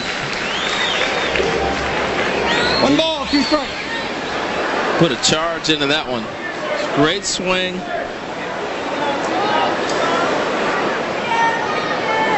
Ball. 2-2 with 2 out. 2 balls, 2 strikes.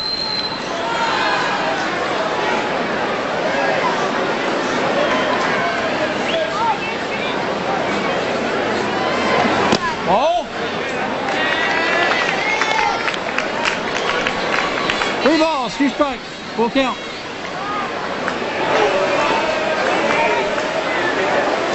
Remarkable statistic that 8 of the 14 players have homered here in the Little League World Series the last couple of weeks.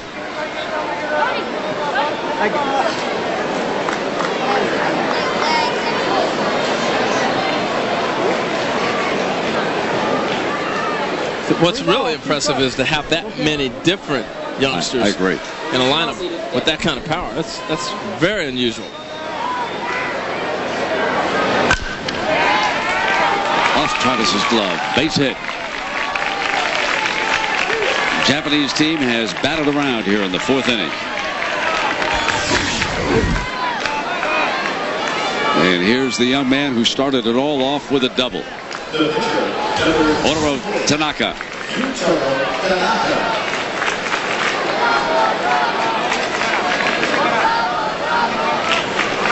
As good an offensive player he's been, that may not be the topic of conversation. Past the catcher and dashing into second now is Omai. He's got that no-no working on the mound and just dominate. They haven't even put the ball in play, really. You ever seen anybody at any level strike out every hitter for the out? No, I don't believe I've seen that. Never. I've seen a lot of things. It's enough to stick around and watch the rest of this game anyway, see what he can do. 1 ball, 1 strike. Never know where a young athlete like this may wind up. On a swinging strike, away again, and dashing into third is Omai. So a 6-run explosion here in the 4th inning, and a grand slam home run by Nakahara puts them up 6-0 in this Little League Championship game. And the youngsters from Tokyo, 9 outs away.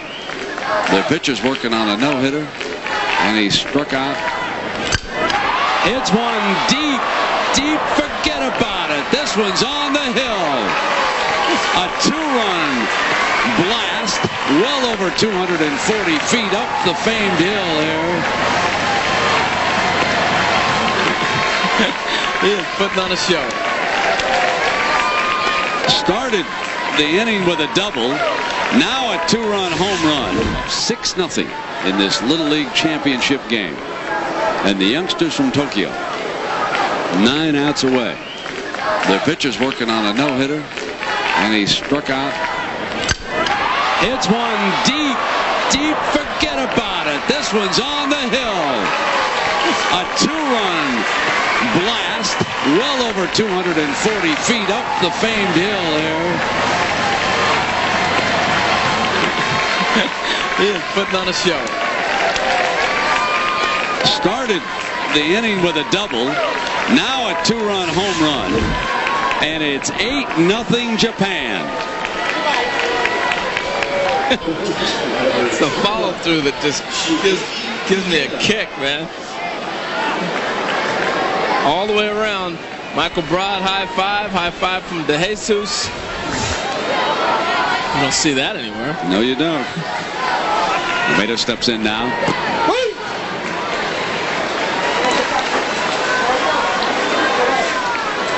Well, one hit away from the new standard.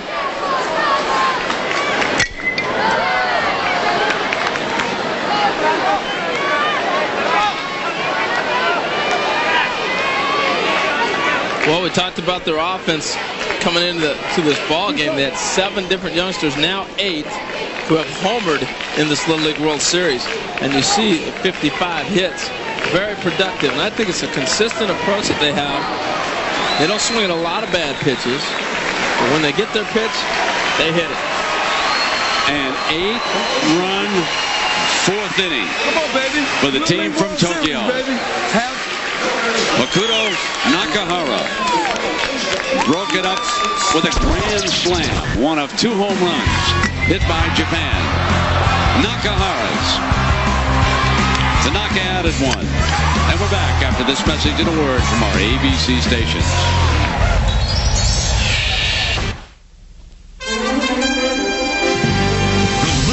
World Series. This ABC Sports exclusive brought to you by Outback Steakhouse. No rules, just right. America's dairy farmers and milk processors. And Snickers. Hungry? Grab a Snickers.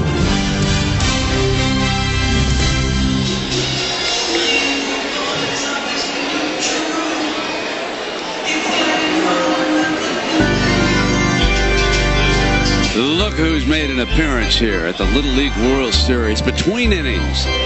Why, it's Mickey Mouse. 75 years of entertaining folks, and he came out here at the Little League World Series to lead a great rendition of Take Me Out to the Ball Game. What a warm greeting by the most famous mouse of them all. Big Mick.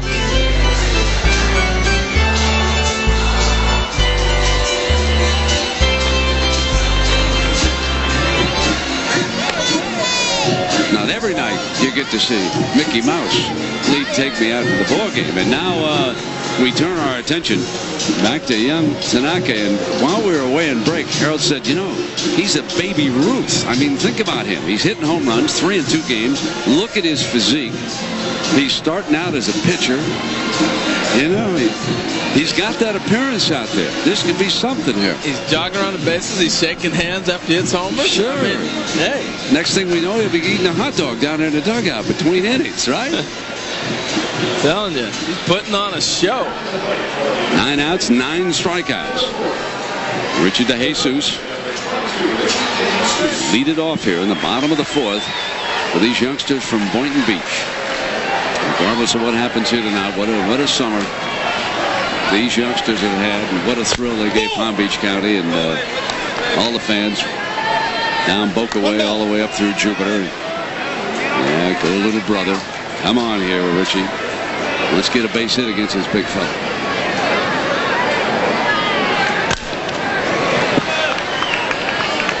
He's just overpowering scoring. And the one thing that Tanaka has done so well tonight is he's got that breaking ball he throws for strikes, and he's put it in the back of the minds of those hitters. And it's awful confusing at ages 11 and 12 years old when you just don't see that type of dominance from both pitches. Ball. There's Richie's parents really enjoying their trip up here. 8 children back home, helped by the community to come here and see the Little League World Series. Looking for Richie to get something going here. 2-2.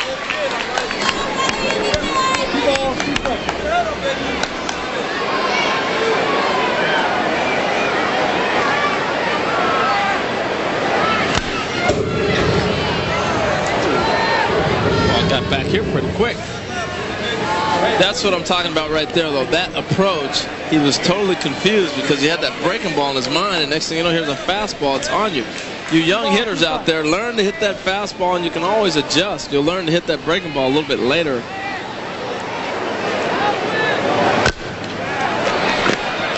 Well, here's a putout that's not a strikeout. Moral victory for them right there. So a ground out. Tanaka has 9 strikeouts and 1 assist. Not a bad line for a Little League pitcher in the 4th inning. And here's R.J. Neal. Now, Neal walked his first time up. I think they kind of tried to pitch around him. R.J. is swinging the bat pretty good. Had a big home run last night's championship game. In case you're wondering, there have been 5 championship game no-hitters overall in the Little League World Series competition, but the last one, you got to go all the way back to 1979. Ball. No, he didn't go. Wow. Han Chao Dai of Chinese Taipei with the last no-hitter in a championship game.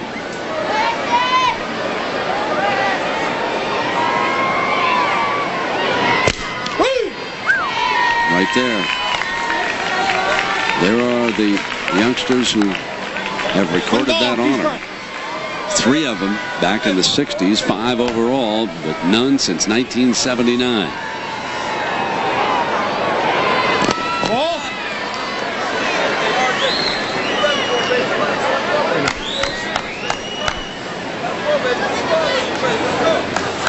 Two balls, 2 strikes.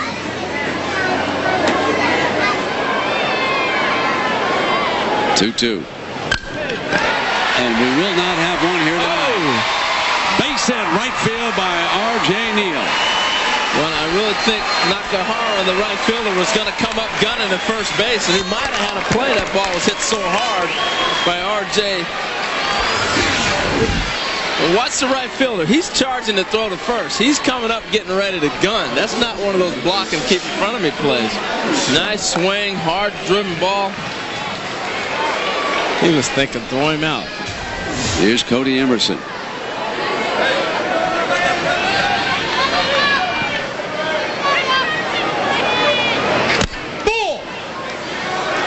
Well, Brent, I know we talked about Emerson's play at first base, but I still think the hit batsman was the biggest play because he had him 0-2, and he started to crowd the plate, and he gave him nowhere to throw the ball but to hit him. Ball. I think that's true, but it is possible that if that bunt had been fielded, they never would have got to own him. You're right. The inning would have been over. Absolutely. You're way back on this guy because he's bringing gas. Woulda, all right? coulda, shoulda. Stay back. Yeah, take it now, babe. But hey, yeah. Great stay American back. But hey, track the ball in. You're going to have to get some timing down, baby. Come on. That's what we do. Oh, man.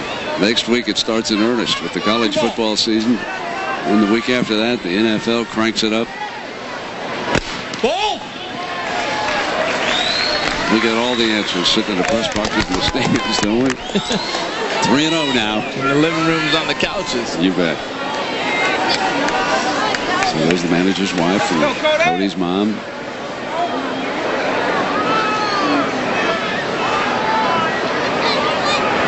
Ball. Well, there's 2 base runners now.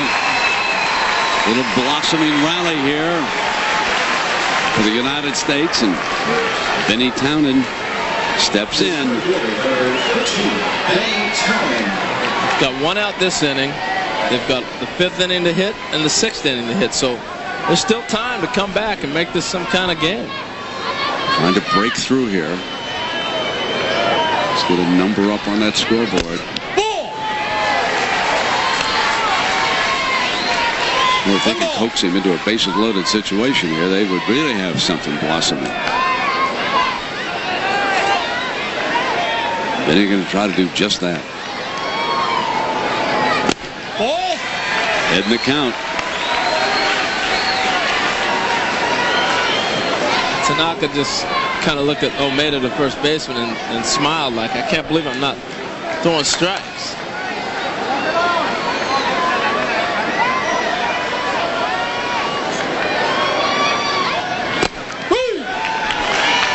Got the inside corner that time. 2 balls, 1 strike.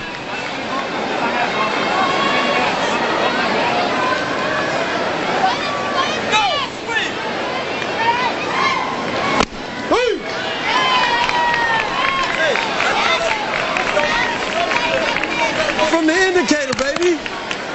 Let's go. Swing. Got indicators. We got all kinds of things going on. It's amazing what these kids can grasp. All the signs and plays. It's full. 3 balls, 2 strikes. Here's a look at it from Mascam, a little breaking ball, and when somebody's throwing as hard as he is and starts to come at you, I'm getting on the ground. That's what he was thinking. Should get a fastball here, though. 8-0 game. He did, and it's outside. There you go. Catcher tried to get it help, but he clearly didn't go, and the bases are loaded with 1 out for Boynton Beach. Crowd starting to climb back in it now. Matt Overton coming up to the plate. And a mass conference out of the pitcher's mound.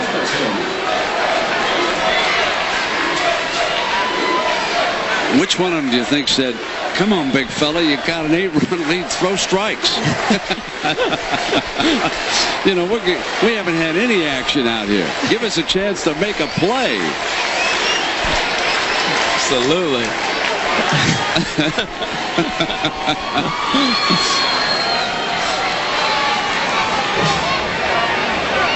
Bases loaded with 1 out. Overton.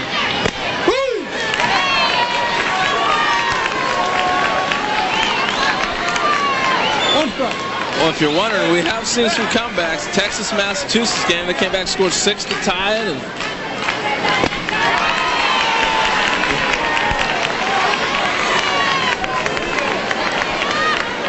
there are the youngsters from Texas.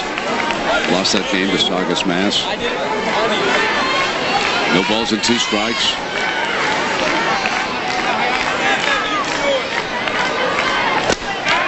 Got him. Strikeout number 10. They weren't facing Tanaka, though.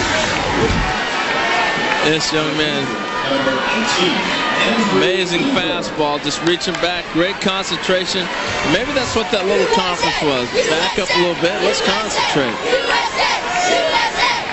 You give Weaver a shot here with 2 out, the base is loaded. Man, a blast would look great, wouldn't it? Mm-hmm. 1 ball. I don't think anybody expected the score to be like this, either one of the coaches or us. 8-0 here in the 4th.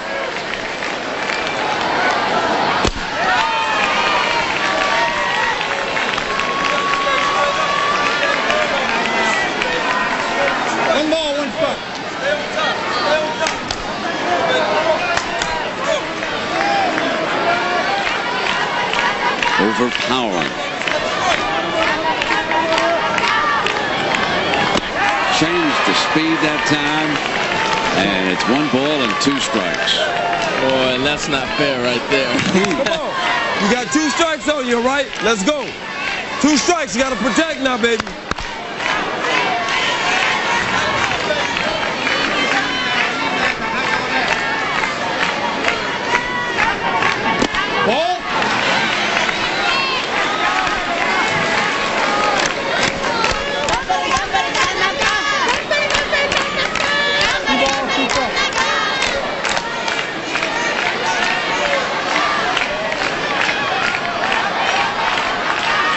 Here's the 2-2. Right back at him. 2 assists, 10 strikeouts, and a 1-hitter through 4. Tanaka dominating. He's also slugged a home run.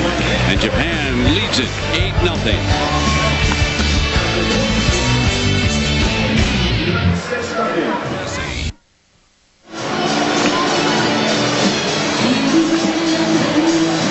Wonderful aerial shots of the Little League World Series, courtesy of our friends at Outback Steakhouse.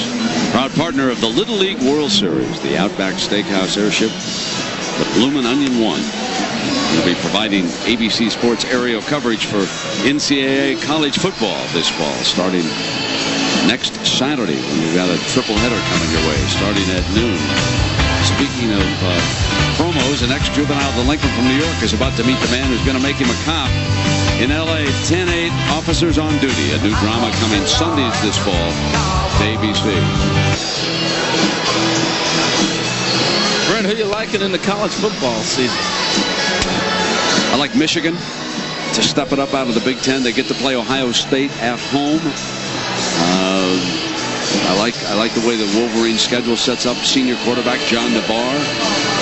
Got to get young Jackson back on that field. He's had a little trouble, and I think Lloyd Carr said he was going to be suspended for a game. Oklahoma, we'll see what happens with the quarterback situation down there. Miami, I expect Brock Berlin to play extremely well. I can go on for a long time. Number 4 is now catching. Yes, you could. Number 2 is now catching. 2 is catching.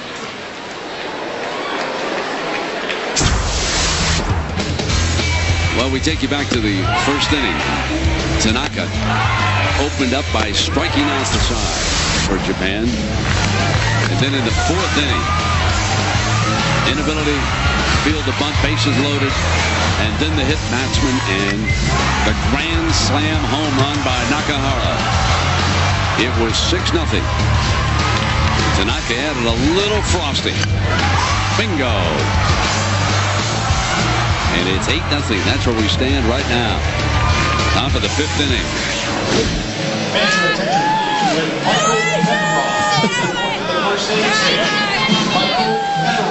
I see that Devin Travis has moved back at the plate here for Florida in this inning. Sabatino goes out to second base. Broad stays at short. DeJesus over at third base. Cody Emerson at first, but brand new catcher and second baseman. Look at these youngsters from Florida out there at the mound. They're high-fiving. They don't even know it's 8-0. They've had such a great time here. Won the United States Championship. Young Travis is out there going through the signs, and now the young man with the $1 million smile will put that mask on over it, and we can't see it as often as well. He's still trying to smile, though.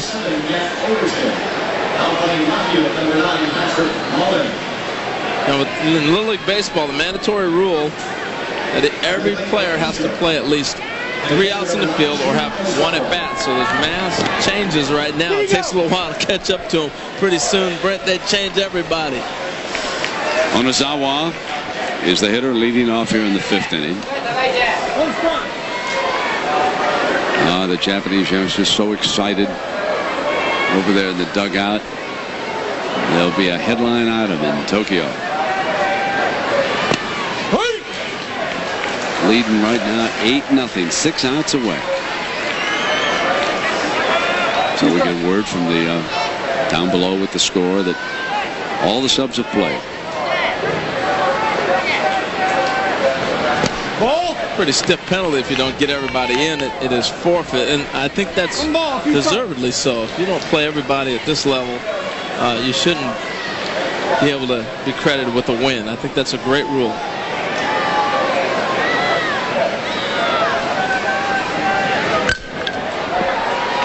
Rod with a backhand and a throw across. That's his natural position. Is the middle infield. He comes up with a fine play here in the 5th inning. Well, that was pretty. Long hop, 2 long hops. It's a tough play. Long one there and then the short hop. And watch this gun across the diamond. That is a missile.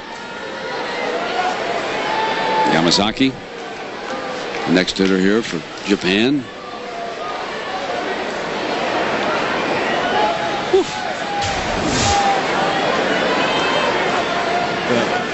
a little bit sore. He's thrown a lot this week.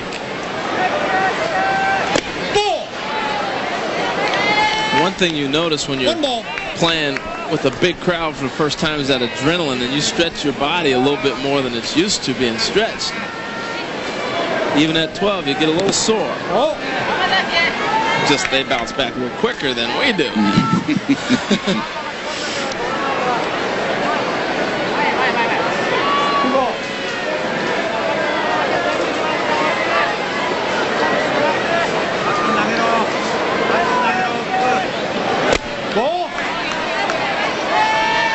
Irene down 3-0 here with one out.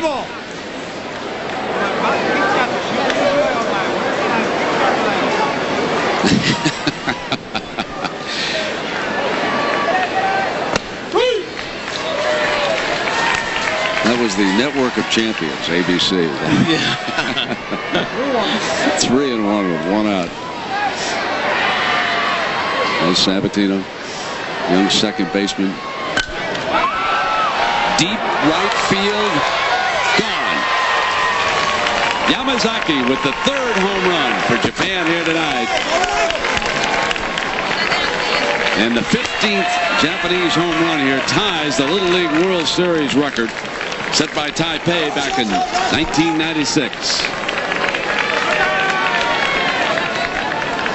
Powerful bats. I like the adjustments they made. He moved up in the box. They don't have a guy throwing as hard as Michael Broad was, so he moved up in the box, and look at that follow through. Mercy. Good looking swing.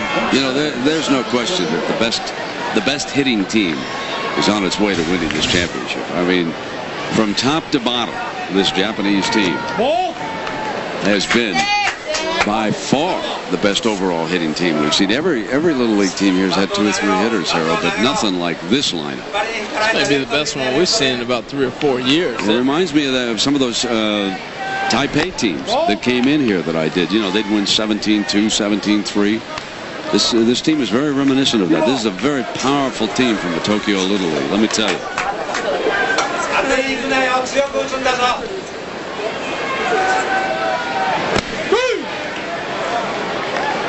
Well, even the fundamental things as far as finding out how far you're choking up on the bat. Watch him put his lower hand, his top hand on the bottom and see if he's got one hand up where he wants to be, and then he puts the hand on top. To the wall. And Endo.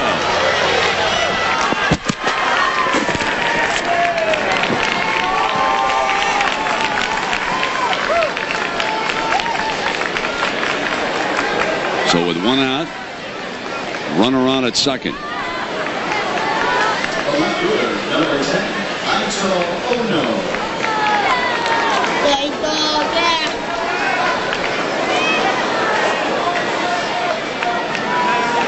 Here's Ono.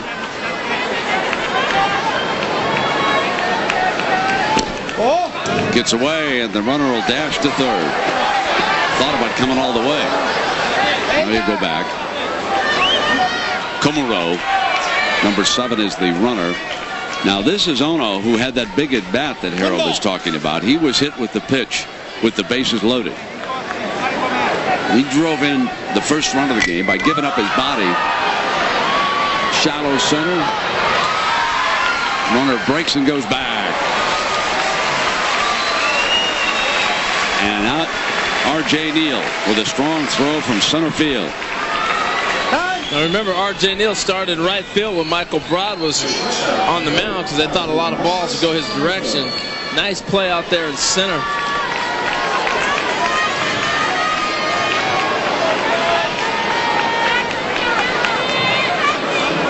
Sakamoto. You know, it's interesting. We talked so much about Sakamoto before the broadcast began, but because of the Tanaka domination, we haven't seen him do his thing out there at shortstop. You're right. But we've seen him do his thing with a bat to the wall. Sakamoto doubles in another run, and now it's 10-0. There is a 10-run rule here, but the youngsters from Boynton Beach do get the bat. So Boynton Beach needs to break through in the bottom of the 5th. Oh, this baby's history.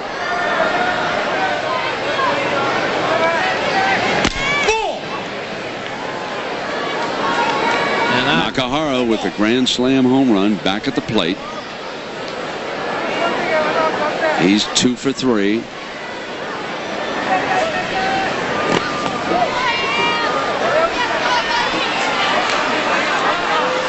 So Alias is coming up just as soon as we finish here, and it could end in the bottom of the 5th because of the 10-run rule in Little League Baseball.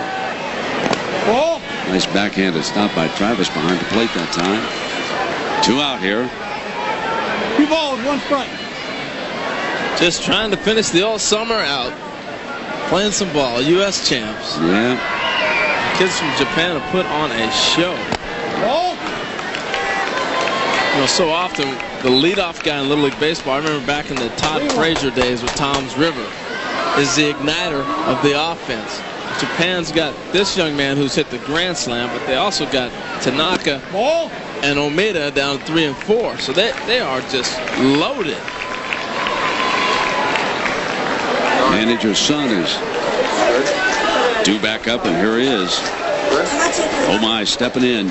What a thrill it is for his father, who a few years back brought a team in here from Japan and lost in the international final. And said he made a mistake, that he should have used his best pitcher in that game against Venezuela. And vowed it wouldn't happen again. He came back with a deeper team. Came back with a daughter as one of his coaches. Here's his son, one of his players. Hustle over. Keep your head up, babe. Keep your head up. Your arm hurting? Yeah, okay. All right, great. Listen, did a great job. Go over there to third. Let's let Richie pitch a little bit, all right? So we're going to have a pitching change here.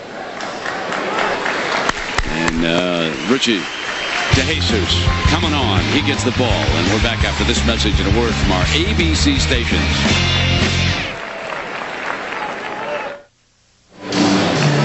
Some of you may have joined us expecting to see Alias, and we will join that show just as soon as this game ends, if possible. And remember, this could wind up here in the bottom of the 5th inning because of the 10-run rule. 2 out right now in the top of the 5th inning for Japan. Japan broke it open with an 8-run 4th inning. They have slugged 3 home runs here tonight. And oh my, steps in with 2 out. DeJesus, the new pitcher, he is the 3rd Boynton Beach pitcher here tonight. Irene switches positions. He's over at third base.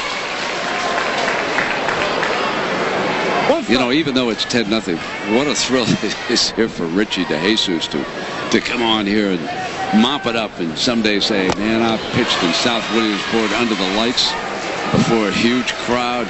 I was the mop-up guy. On national TV.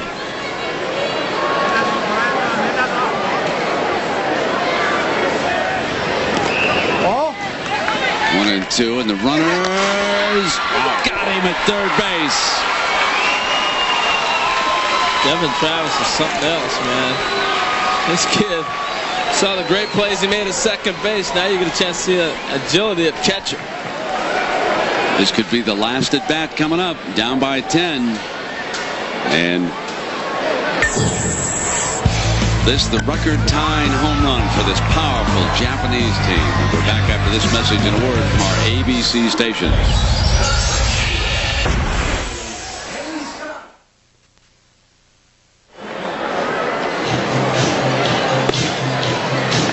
Well, 2 years ago, a team from Tokyo used late inning heroics to win their 5th Little League World Series title. Japan won in their last at bat. It was a line drive by Nobusa Baba, and it plated 2 runs against Apopka, Florida. This was the international championship.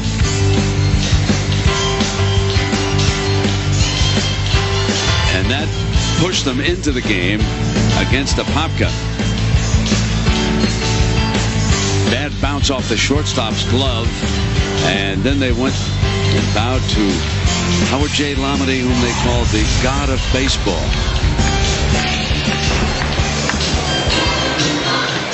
And we'll see if this Japanese team will celebrate the same way here.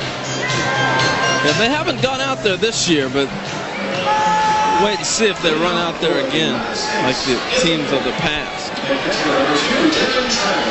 So Tanaka, he has been overpowering. R.J. Neal with the only hit for Boyton. They must score a run to keep this game going. He's got one son. He's got nobody goes. Nobody went too far. Devin says thank you very much.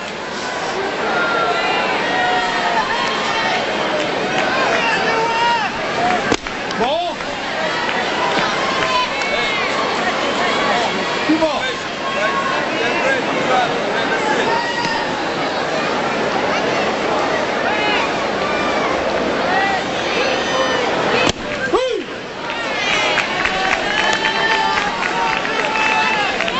Head is still askew. Cody Emerson needing to run to keep their endless summer going. It looks like they're trying to take to get on base, but you know, you're down 10-0. You may as well just let the bat go. Go ahead and swing. Get a good pitch and let it rip. Ball. Instead of staying back so you can see it, you're out on that front foot.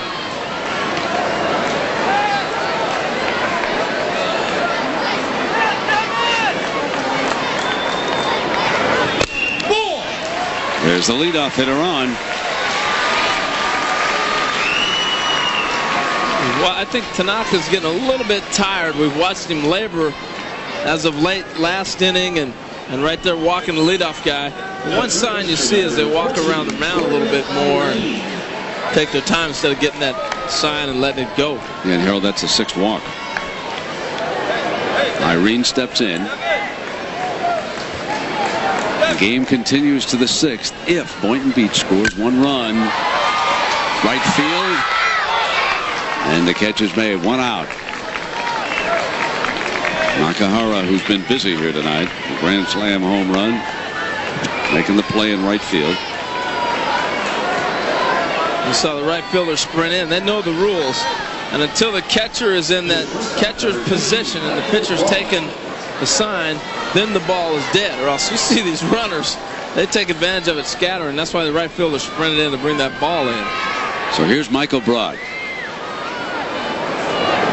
Ball. 1 ball.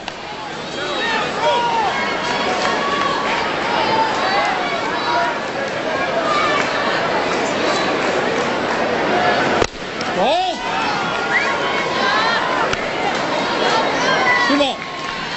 Had a tough night tonight. You know, they hit him pretty good, but they did a great job adjusting with the fastball.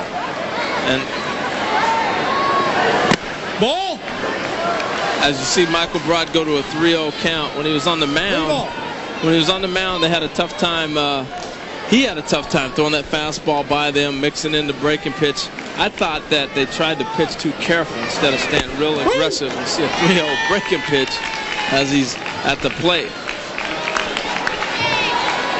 3 balls, 1 strike.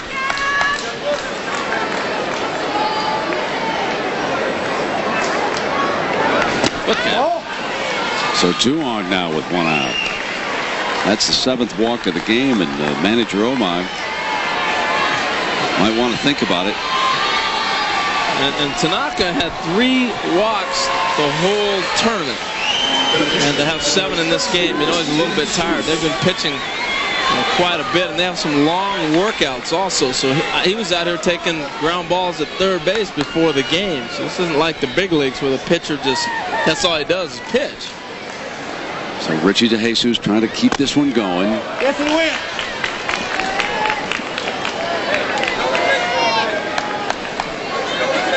One strike.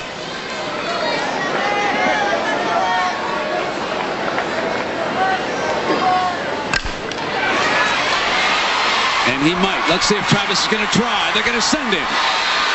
Game continues. DeJesus drives in Devin Travis. And Boynton Beach is on the scoreboard. What a great moment for Richie. Way to go, young man. And he gets a high five from the first baseman, Umeda. You know, Richie came in here, one of their top hitters, featured him in the open, gets a little breaking pitch and hammers it into left. Devin Travis sprinting around. Still only one out now. R.J. Neal trying to keep it going for Florida. Michael Broggs, the runner at second. De Jesus over at first. That's what it's all about right there, man. Great spirit and heart that we see here, Harold, every year from kids from around the globe.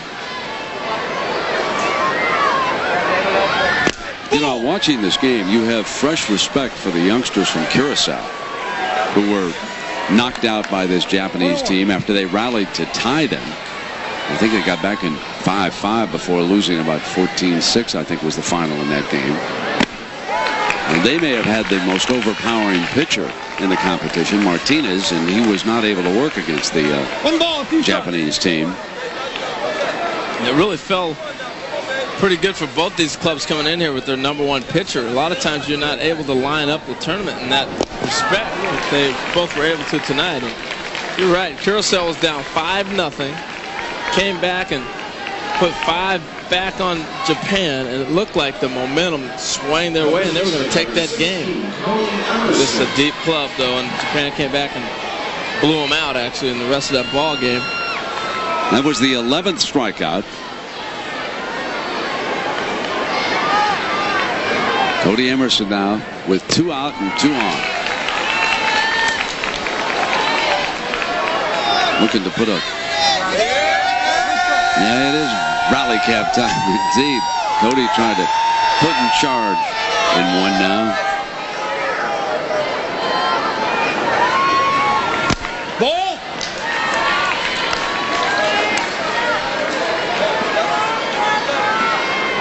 One ball, 1 strike.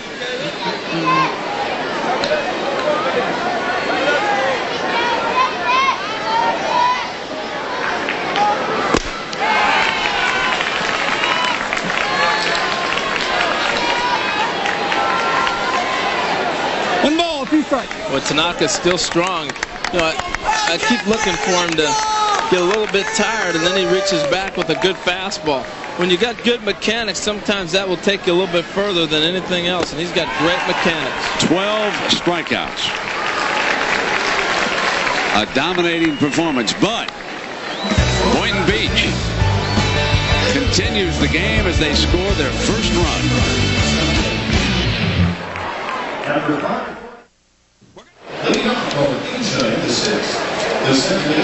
For you fans of Alias, we're sorry. The time has passed when you can see that broadcast, but don't forget next week is a different day. And we have now reached the top of the 6th inning. And coming up here for the Japanese team is Omai. He was on base, of course, when the out was recorded at third base to end the inning, so he'll start afresh here. 10-1. Japan closing in on its 6th championship. They have been the dominant team from Asia over the last decade.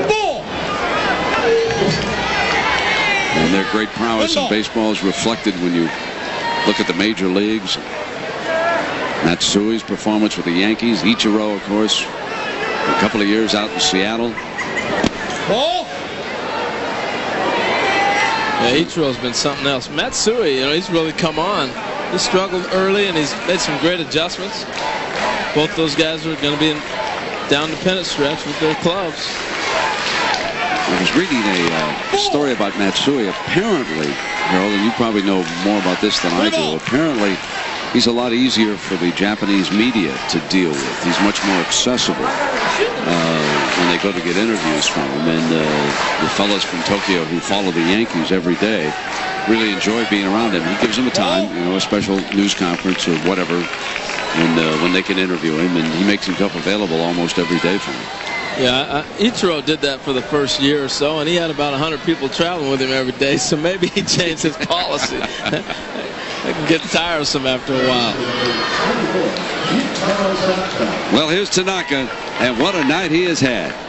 Baby Ruth, as Harold refers to him. Dominating on the mound. He's already hit a home run, 3 in the last 2 games, 2 against Curacao. 1 ball. 1 here tonight against Boynton Beach. Richie says, I'm just going to walk him. See who the catcher's setting up at? This is the intentional walk. Richie says, not off me, you don't get it. Look at Tanaka. Oh, he's crowding, looking for anything. The kids have been a delight here. Great friendships are formed at the Little League World Series. 2 balls, 1 strike. These youngsters figure to be a headline item in Tokyo. Well, they started playing ball back in the middle of June as we get a snap throw to first. For this tournament alone, 7,000 teams, close to 3 million kids. 2 balls, 2 strikes. Comes down to these 2 teams tonight. That's really something special. Oh, he missed it. Sabatino. Look, is he a cutie? Look at him, huh? He makes the put out. And a reminder now, tomorrow night, preseason special, Colts and the Broncos, 8 Eastern time. Al and John will bring all the action to you. Peyton Manning and the Colts. How about Edgerrin James? Is he going to jump back this year? Be a spark for the Colts? I don't know if they want to get back to the playoffs. They want to do better than they did last year against the Jets. And oh my, moves up to second base.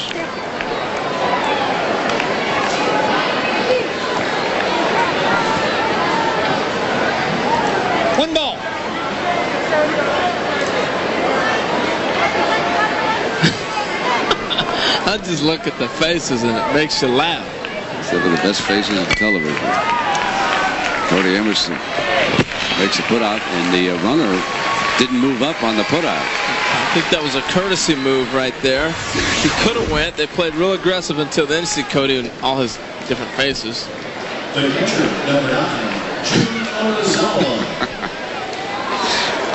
He and a Japanese base runner apparently. Making faces with one another out there. Having a good time. Omeda in now. Let me 1 ball. Let me check that. That's Onozawa, who's up at the plate.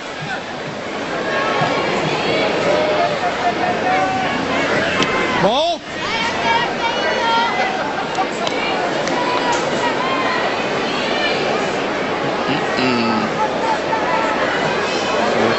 Tanaka keeping that arm warm. Ball. 3 ball. This is when you know the game is pure. He gets knocked down and he says, all right, let's get right back up. No yelling, no screaming, just get in there, let's go. Woo!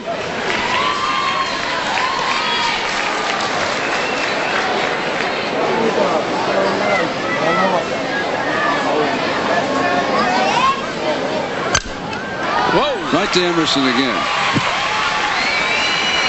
Last at bats coming up for Florida. They trail Japan 10-1. They have been the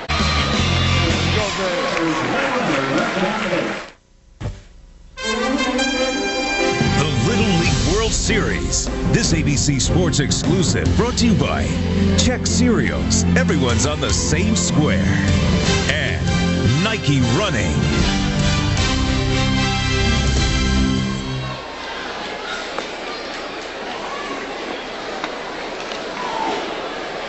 Well, for little leaguers around the globe, the endless summer is about to end. Tokyo with a 10-1 lead on Florida here. Bottom of the last inning. Last at bats coming up for Boynton Beach. And a dominating performance by Tanaka. 12 strikeouts here tonight. He has given up 1 run on 2 hits. There has not been an error in this game. And for the Japanese side, 10 runs on 10 hits, 3 of them home runs, including a grand slam by right fielder Nakahara. Benny Townend will lead it off here in the bottom of the 6th. Ball. 1 ball.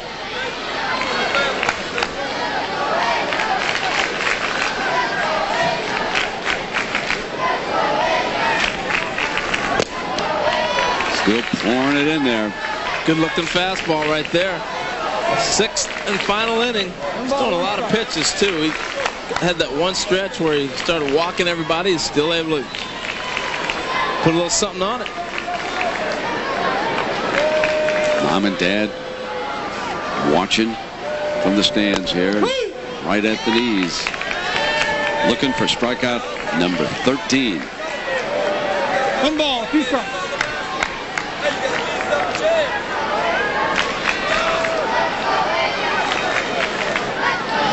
Ball. 2-2. I remember when we were sitting on a scoreless game. There's Mom. That was back in the 4th inning, just before her son doubled, and Sam was there, and she said, "I'm nervous," and I can't believe Mom was still that nervous. 2-2. Dad is sitting there just unassuming. There they are. Look at Pops. Stay awake now.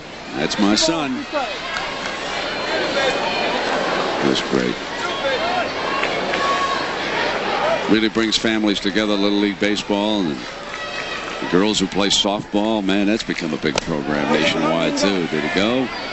There you go. And here comes the sign. Harold, you got him down. You got him down beautifully, my friend.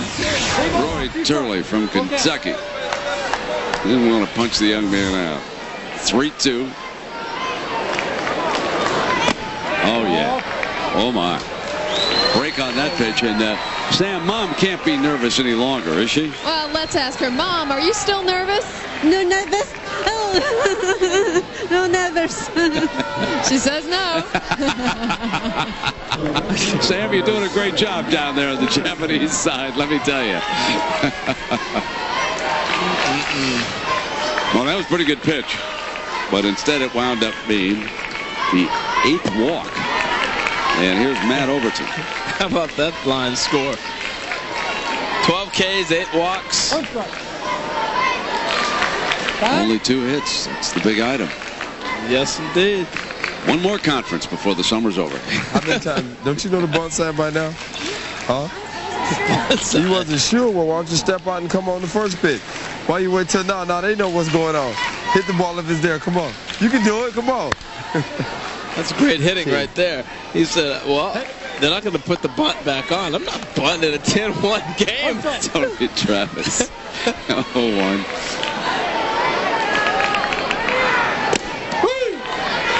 Yeah, that's a good looking pitch.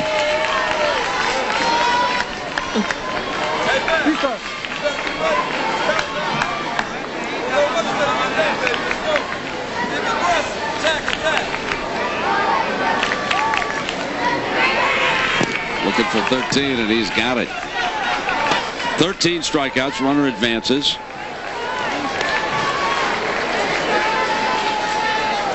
So now 2 outs to go. He's in the I'm going to strike you out or I'm going to walk you mode right now. So Patrick Mullen coming up to the plate for Boynton Beach. It's only his 3rd at bat in the Little League World Series. He went in and played left field. Patrick's going to get a shot against Tanaka. And that catcher. He wants it. They both got the sign. You got to remember, it's a third base umpire catcher with the left-handed hitter up there. On Ozawa, he wanted to go back down and get that sign for that first base umpire. He's keeping him awake down there.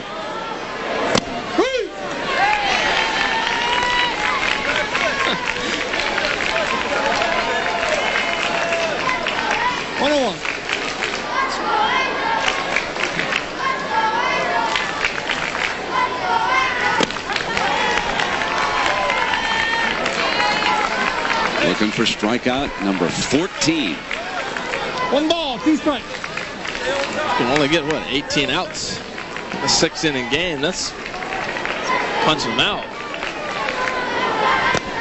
Got it.